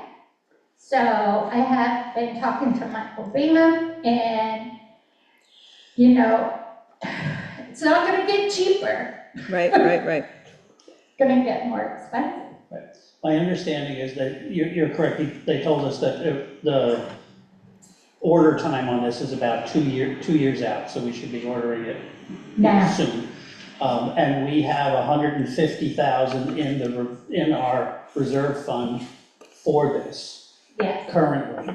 And we've been putting 50,000 a year, so that as we put our budget together for next year, we should continue that 50,000, and that covers the 200,000 right there. right. Do we need to authorize someone to go ahead and order this vehicle? I think, They will have to come to us under the purchasing policy, once they're Yes. ready to do that. Got it. and I've also talked to Michael about that, because I said, we haven't seen no quote, I haven't seen no quote. No quotes. No, I don't And think I they, know, Carl mentioned it at the last select board meeting. yeah, I don't think they've asked for quotes yet, so, okay. Yeah. Okay. And then I got a little bit of a surprise this week, or late last week. Did you know we have to pay for some taxes for Washington County Courthouse? Okay. So the lady called me and I said, well, you sent us a bill for somebody else. And I said, I tried calling, and I think Jamie talked to her as well. She said, oh, we'll send out a bill to you. This was last week, still haven't received it. But attached to that other person's bill, there was a statement on there of how much all the towns owed. So we were on that, so I feel pretty comfortable with that. And then, of course, we have the expenses for Mill Street and Brook Road. I don't know when that's all starting, soon. We've been paying, so we've been paying those right along. Those are the bills for D&K and VHB. Yeah, And so every month when you get those bills, we pay them. And then we do the reimbursements, Yeah. right, every month. Yeah. And we get 90% back. And that's gonna be, the way that's gonna be for the next several years. So okay, that's our process. yeah. Yeah. And I know we need to have money to cover Yeah. some of this ahead of time, because we don't want the vendors to stop. Correct. Yeah. Yeah. Okay. Yep. So, now, what do I do with all my time, right? So much fun. So, I've been paying bills, I'm getting them straightened out. I've been learning the government accounting, which is different than normal accounting. I've been learning somewhat more about how many grants Plainfield has, and thanks to Karen, she will be here when that audit happens. 3 hours minimum, that's what they told us to Yeah. allow for. True. Finding information for the auditors have been challenging, because it's here, there, and everywhere.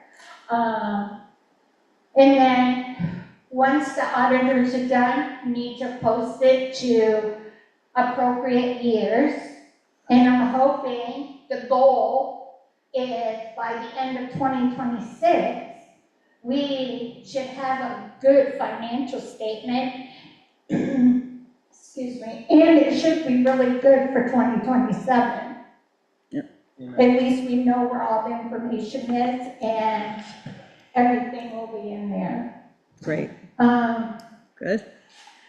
The property tax stuff, took up a lot of time, that's a big project. And then any other duties assigned daily. Yeah. There has been many. Great job. Any questions? No, thank you. Do you want to talk about the payroll piece? Oh. Yeah, we need to Next. move into that. Yeah, yeah. Are there any, Any questions about that stuff? I mean, I will say this. I mean, Yeah. I appreciate your hard work. This has been swimming upstream from day one. And you're doing real good work, so thank you for that. Yeah. We appreciate it. So one of the biggest things that I like is to be efficient. One of the things I did was sign an agreement so we have a postage machine, so I don't have to spend hours, or all of us spending hours trying to put stamps on tax bills or water bills. That will save us a huge amount of time. The time that it saves us, when you times that by the salary, it more than pays for the equipment. So, payroll. I've never seen payroll outsourced so cheap, $5,000 a year. That covers them calculating the tax payment. So all we have to do is put on a spreadsheet people's hours. And Email it to them, they take it from there. Who is the them? Oh, sorry, NEMRIC, which there are finance, they have our software that we use, and my financial consultant, I guess, I would say.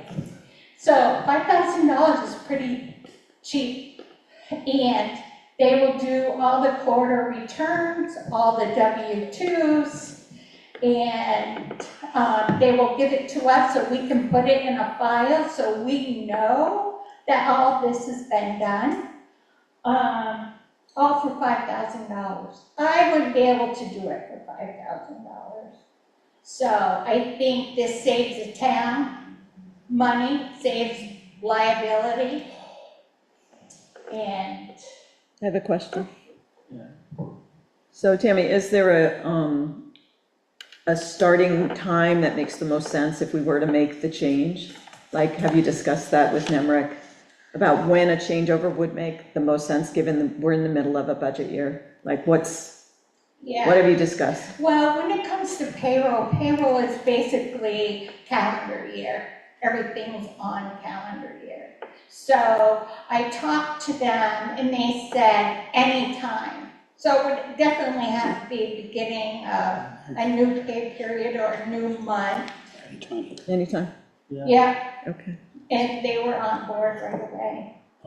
It's also worth noting that Tammy and Peter discovered a line item in the budget that we're not using. We have $50,000 designated for a bookkeeper, and there's no bookkeeper, and we don't need one because we have support from Cynthia and others. So some of that money can be used to pay this new line item, and we're still ahead financially. Got it. Yeah. I have a question. Yeah, question. Excuse me. Carol has been doing payroll. Yes, Has this been discussed with Carol? And what does Carol think? she's all for it. Yeah. And everybody should know, Carol has been holding down the fort for quite some time. And when I came on board, she's like, oh, great. She needs time off. She's done a good job. This has nothing to do with her performance at all. It has to do with a better business decision, and she's all for that idea. Great. Okay. I mean, in the interest of not wasting time, can I get a straw poll from the board? Are we in favor of this?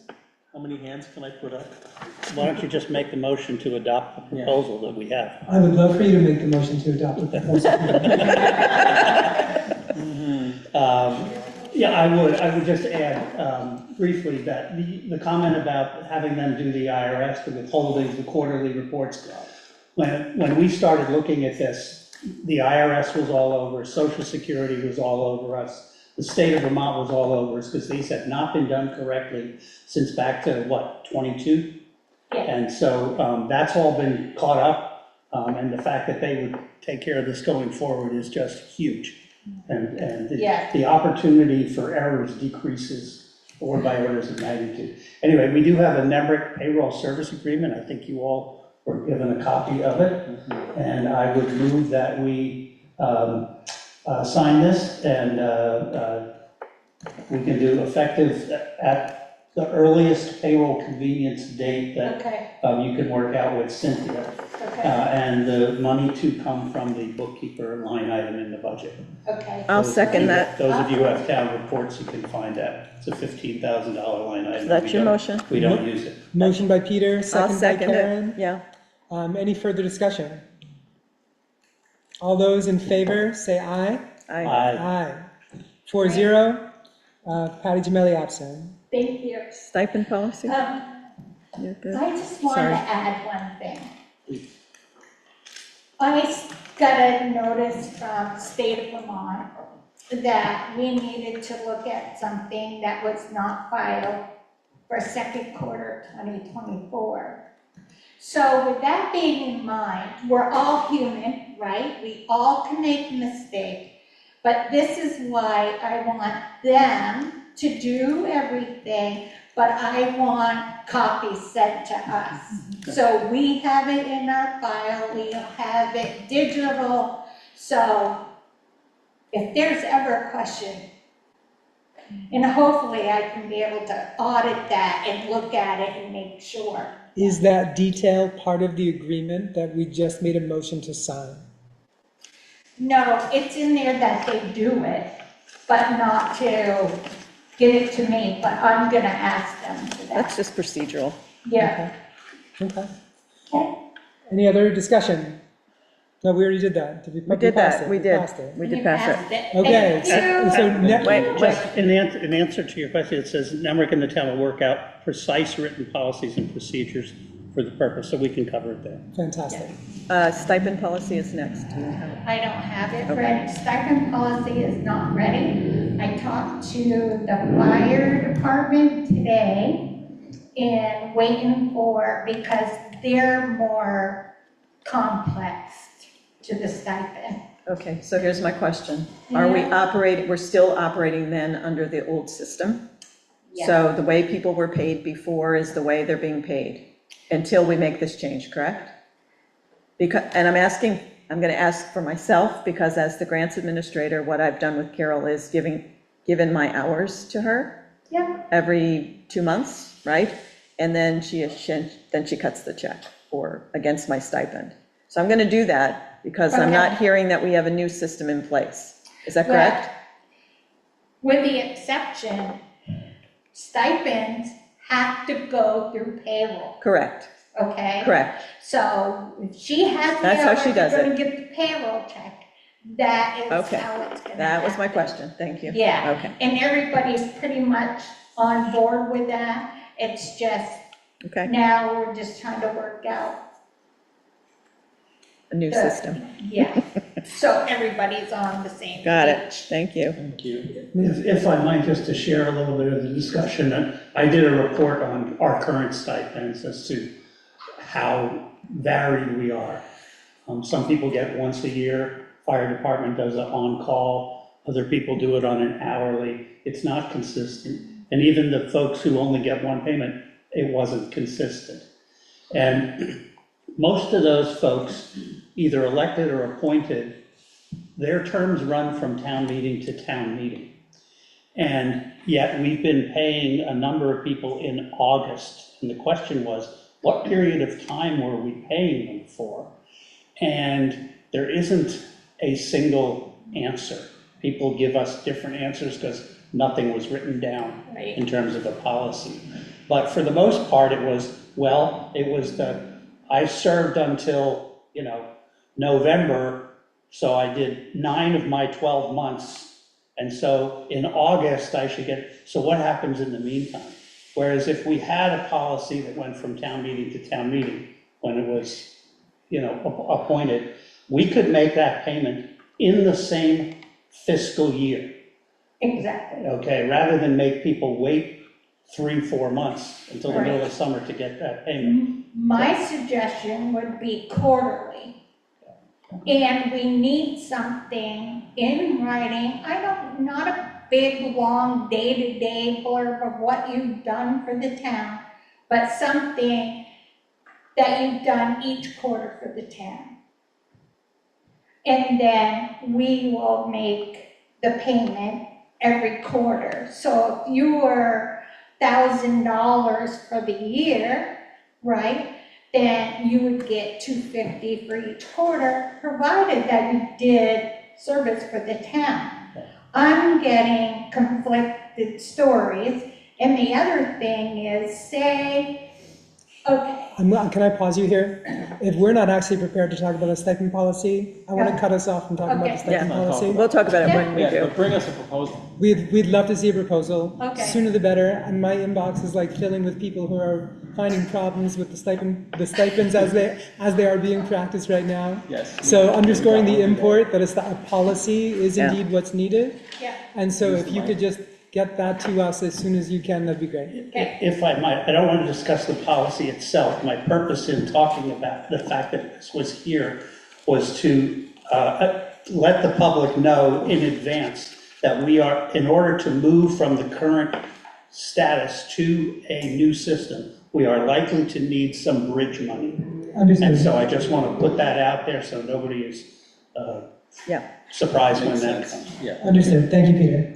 Okay, moving on. All right. I think it's the item I added. So we have guests here. Can we move your item to the? This is connected, right, to what Tammy was talking about. Can I just do it quickly? Go for it. I just need a quick answer from the board. Okay. So this week, we received a notice from the state that they are auditing our FEMA 4810, that's the 2024 flood grants, so all the money.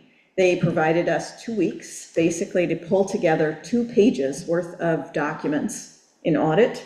I am requesting the option of having one of our integrity group consultants to come up from Florida to work with us on this, because it is well beyond what my volunteer service can provide, and Tammy is new to this, but they can help us because they've been through this before. So I am asking basically an approval from the board to go ahead and request that they book a flight and a room and come up for a few days to help us get this work done. I'm even willing to put them up in my house if that's needed, but that money comes back to us because it's administrative money in the grant, so it'd be category Z hours that would be billed to us that we would get back at the end when we close out. Money to do Yeah, but I think this is a really important use of the consultants right now because we do not have capacity nor knowledge of this process to do a sufficient job, and I really need the help. I think we really do.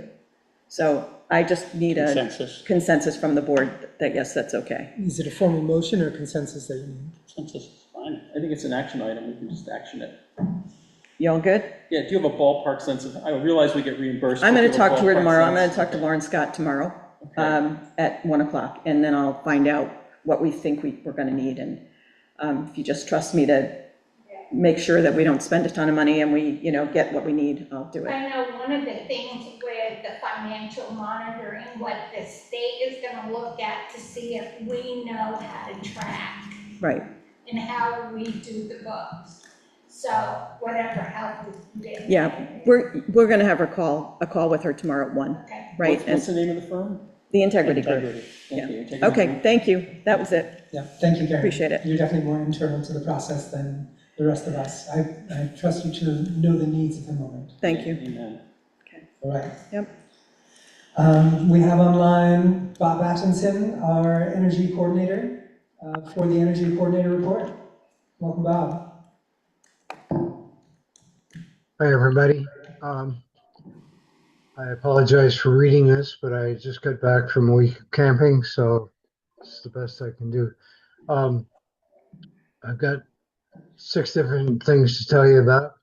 The first is that the Town Garage solar array, since its commissioning on May 28th this year, and this was funded by the MERP grant, has produced 9.16 megawatt hours, 9160 kilowatt hours of electricity, and this amount of power will be enough to power 1.3 average Vermont households per year, or an average of EV miles of maybe 26,400 EV miles would provide. I'm still working through the elective pay process with the IRS on this, which is gives a 30% rebate on the project that normal taxpayers would get. So there's a different path that you have to take on this. So I'm working with cities and towns on that. Second item, we issued a request for quotes on the wastewater and wastewater treatment facility for a solar array there. In the event that we have some extra MERP funds at the end of our run here. And we issued that on August 14th. The due date for responses is tomorrow, August 25th. So far, I've had replies from 3 interested parties, but no formal bids. And the bids or lack thereof will also be reviewed on Wednesday. On Wednesday, we're going to be talking about the RFPs for weatherization and HVAC, which were due this past Friday. The town and I have received one response in spite of all the promotion, which is pretty disappointing. We had another person interested who called and told me he could not get a proposal in by Friday, but would likely respond if we put the RFPs out again or extended the submission period. We're going to have a review committee meeting this Wednesday, as I was saying, to review the received bid and make a recommendation to the select board. This may include seeking additional bid responses or extending the time for those who expressed interest to compare with the complete one that came in. And finally, a reminder that we're hoping to be under contract for the full MERP grant award funds by September 30th, which puts the town in the best position to maintain that award. We may need to request a special meeting of the select board to ensure working through bid selection and contract negotiations if that's needed. And I thanks you in advance for being flexible with this on timely matters.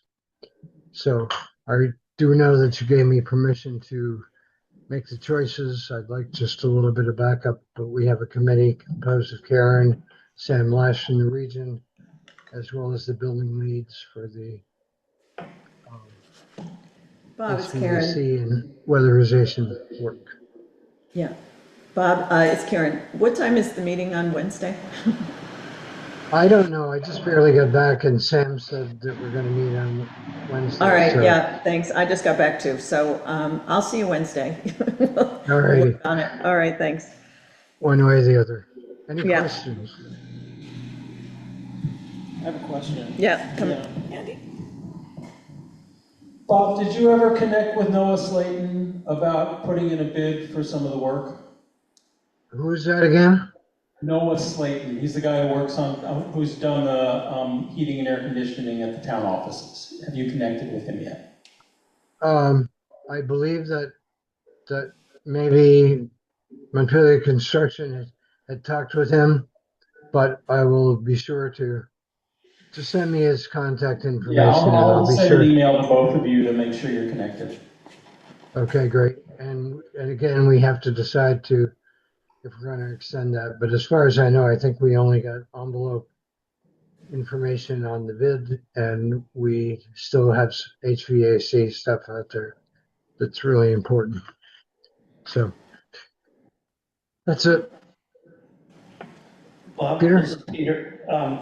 Are we going to be able to cover the air conditioning that we just did at the municipal office as part of this grant? We're hoping to do that, yes. Yes. Thank you. Yeah. Yep. Any other questions from the board or the town? Thank you, Bob. Thank you, Bob. You're welcome. Thank you, Bob. Next up is we have Emergency Operations Center procedures for activating, though I do not see Matthew Bergeron in attendance. I'll text him and see if he's coming in, but why don't we jump to the next item? Agreed. Since the Historical Society is here. We have the letter of endorsement of the Plainfield Historical Society, the Village Trust Initiative, and the Country Bookshop. Won't you please tell us what you're planning? Where you are. I do see in the back. Hi, I'm Ben. I own the Country Bookshop and the building that it's housed in. I may be one of the oldest people sitting in this room right now, and so I began to think, where am I going and where's the bookshop going?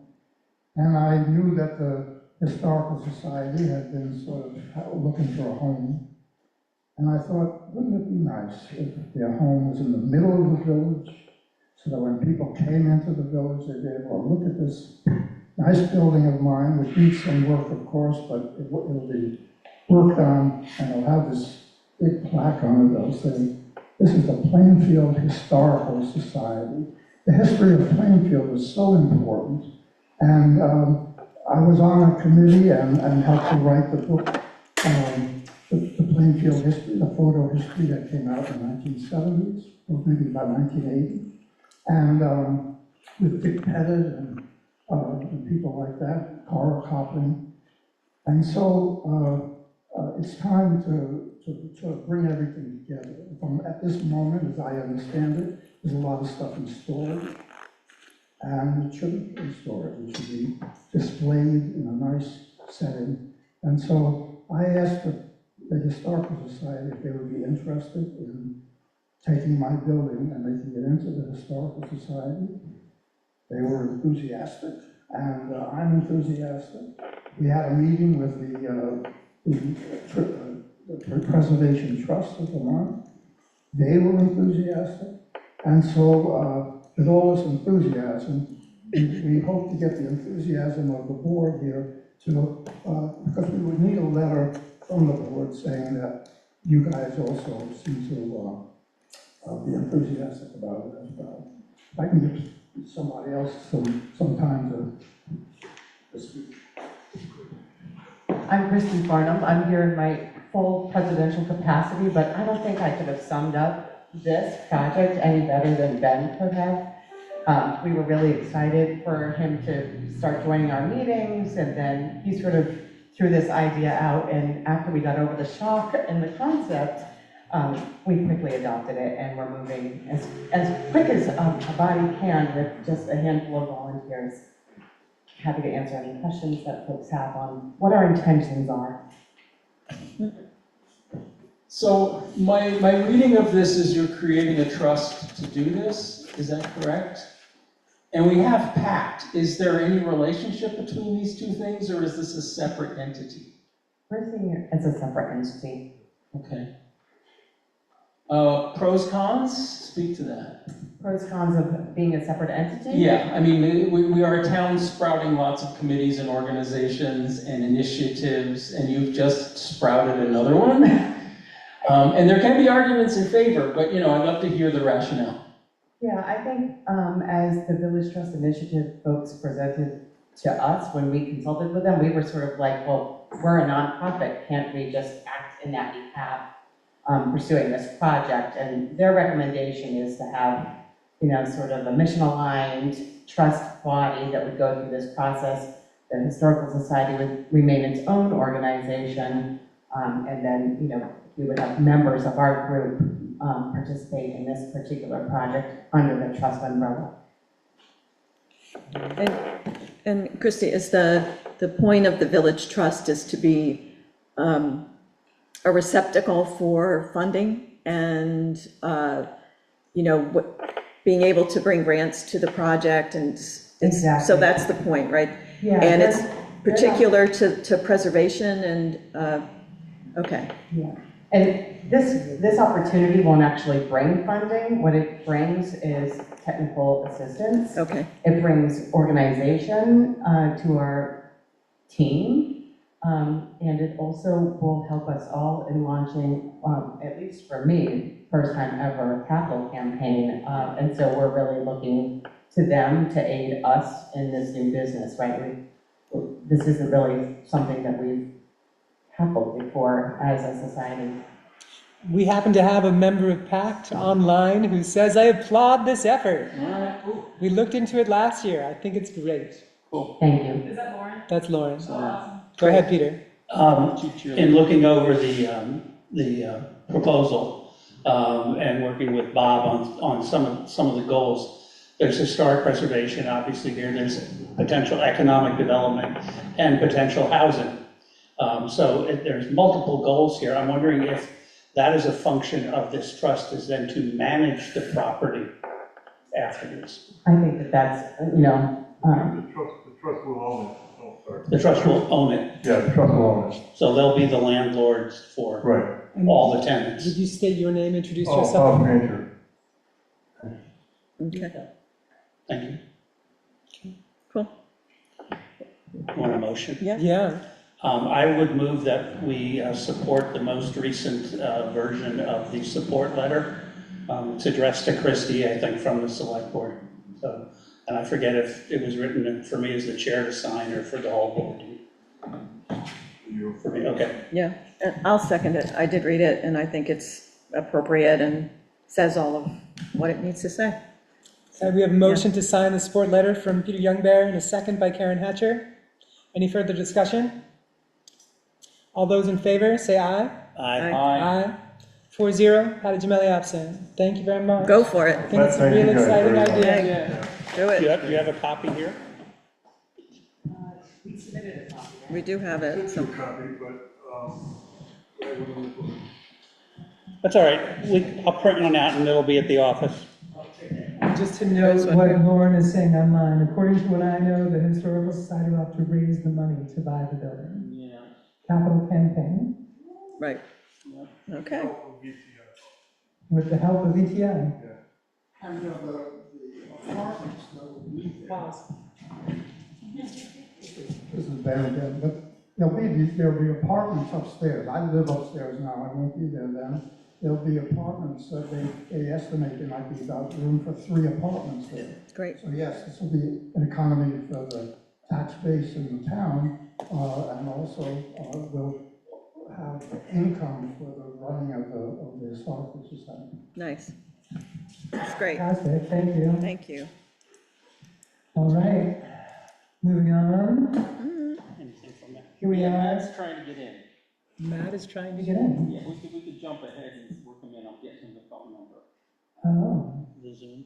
Yeah. In the meantime, we can talk about a nomination to attend Vermont Council on Rural Development Community Leadership Summit on October 6th. So I can speak to that. That's Andy's. No. No. So apparently they're asking for representatives from town government to come to this thing. It turns out I'm on the advisory body for this event already and expect to be there. So I can. I nominate Andy. Yeah, right. I don't even think we need a nomination. But anyway, I'll be there. It's down in Castleton. I'm happy to do it. I did get some communication with Jamie, who is interested in going, and the town, they have invited us to send one person at no cost to the town. Cool. Well, that would be Jamie. So I would nominate Jamie to attend as our. Right. We may be carpooling for him. I'll second that. So if that's your nomination, I'll second that. Do we need to nominate? Yes. It was phrased as a nomination. All right, let's do it. Okay, hearing a motion to nominate Jamie Hemick to be our representative at the Vermont Council on Rural Development's Community Leadership Summit on October 6th. We had a motion made by Peter, seconded by Karen. It's here we go. Any further discussion? All those in favor say aye. Aye. Aye. 4-0. Very good. So what's the verb? Motion to appoint, motion to Nominate. Nominate. All right. We all go, nominate, nominate. I'm in. Been a long night. That's what their email said. They did, they want a nomination. Yeah. Okay, All right. cool. Okay, I don't see Matt yet. here you go. I don't see Matt yet, so we're gonna go on to, can I get a motion to approve the draft minutes dated August 10th, 2026? I will make a motion to adopt the draft minutes of August 10th, 2026. Do you want me to do the warrants also? Yes. And the warrants, payroll dated 8/21/26, and the accounts payable. Is that the same date? Not specified. Not specified, that's not. Tammy, may we ask your, There isn't an account. There is not an payable. accounts payable so here. it's just, what we're seeing is not yet deleted from the agenda. No, I think that's just a relic of the I think, template. Okay, yeah. okay, so When not used. so only the draft minutes, 8:10, and the warrants for the payroll, 8:21. So it's 8:21, That's the motion. And no accounts payable this No, time. no, All right, okay, do it all as one motion? yeah. I'll second. So we have a motion by Karen Hatcher, second by Peter Youngbear to approve the draft minutes, 8:10, and warrants, 8:21. Any further discussion? All those in favor say aye. Aye. Aye. 4-0. Thank you. The date for our next select board meeting is September 14th. It is the max amount of time possible into the month that you can have a second Monday. Go us. Woo-hoo, woo-hoo, 3 weeks, woo-hoo. Got it. So much fun.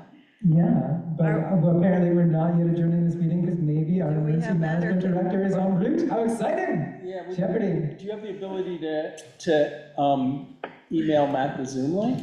Yeah. Can we ask if Matt would come on in September, since it's like 8 o'clock? Yeah, I don't know. I've been up I since think this might be a short 5. thing if we can get him. Okay, give me a second. Thank you. I'm waiting for the jet lag to hit anytime Yeah, now. well, you're doing great. I had a question. I think we've all received. He's got it in his box. He's what? He's got it in his box. All Okay. right, Peter, Lori's. Go ahead, Peter.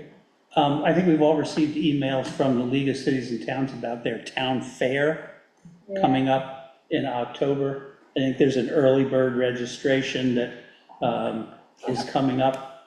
I don't know that the town has sent people to this before. It wouldn't surprise me if we have. I know our town clerk and treasurer has gone to, previously have gone to their sort of trade association meetings, but not specifically the town fair. And I don't know if any of us want to go. There is a charge.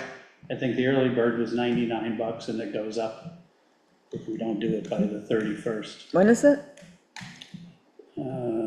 You- It is October 7th, the day after, in Yeah. South Burlington. Right.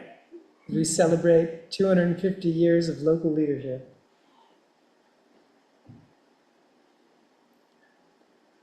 Does anyone feel moved to go?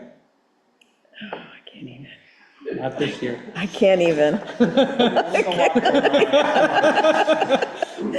Don't get another thing to my calendar. Theoretically, this is the kind of thing that the town could help pay for or support, foot the bill for, if there was someone who really felt moved to go. Well, I raise it because it is something that comes up every year, and we have no line item to cover such an expense to send anybody there. So when we're building our budget next year, we might want to think about, we have a little bit of money for training them. We don't have any money for training us, So.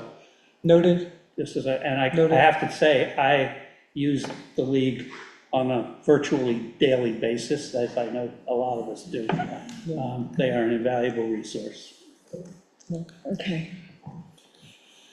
It's like the wrong time of the night to ask, does anybody want to go to another meeting? Hey, it's only 8 o'clock. It's true, we're breaking a record here. No. It's only 6 o'clock in Colorado. Tell my body that. How long should we offer Matthew? Yeah, I just texted him, told him to check his email for a Zoom link, so let's give him a minute, and then maybe we'll Put him on the declare September victory and put him meeting. on the next one. Anybody have any favorite things that happened today? What? Anybody have any favorite things that happened today? It's gotta be this meeting, right? Favorite.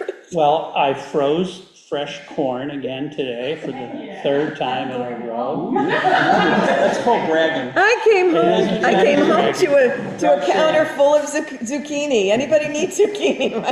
My kitchen. Thank you, Tammy. And Jane was snapping and sorting all the green and wax beans, which I will freeze later when I get. My husband said, "Oh, good, you're home. Go look at the garden." We had tea visitors for the weekend, which was great. So they were a really nice tea retreat. You didn't tell him to harvest the zucchini He in your absence? harvested, and it's all sitting on the counter waiting for me. Oh my gosh. You say tea ceremony today, or is tea ceremony coming? Did happen. It was It was. Friday night, Friday. Saturday, and Sunday. So they Nice. started at the farmer's market and then, continued until this morning, so. All right, well, All right, Andy? Should we let it go? yes, we're gonna let please. it go. Let it go. Okay. Are there any motions to adjourn at the table? I'll make one. Yes, motion to adjourn. Any seconds? Y'all want to stay here? I'll second the motion There you to go. adjourn. Ah, this is like the leading line here, the setup, the assist, the goal, okay. Here we go, 7:59. we got the motion, again, made by Karen Asher, the second by Peter Young there. 7:59. Any further discussion? Takes the shot. Go on. All those in favor say aye. Aye. 4-0. Good night, everybody. About 7:59. I went to click on the Thank you, endorsement Warren. in the public documents and it's not coming up. The what? Endorsement for the village trust. Well, the letter probably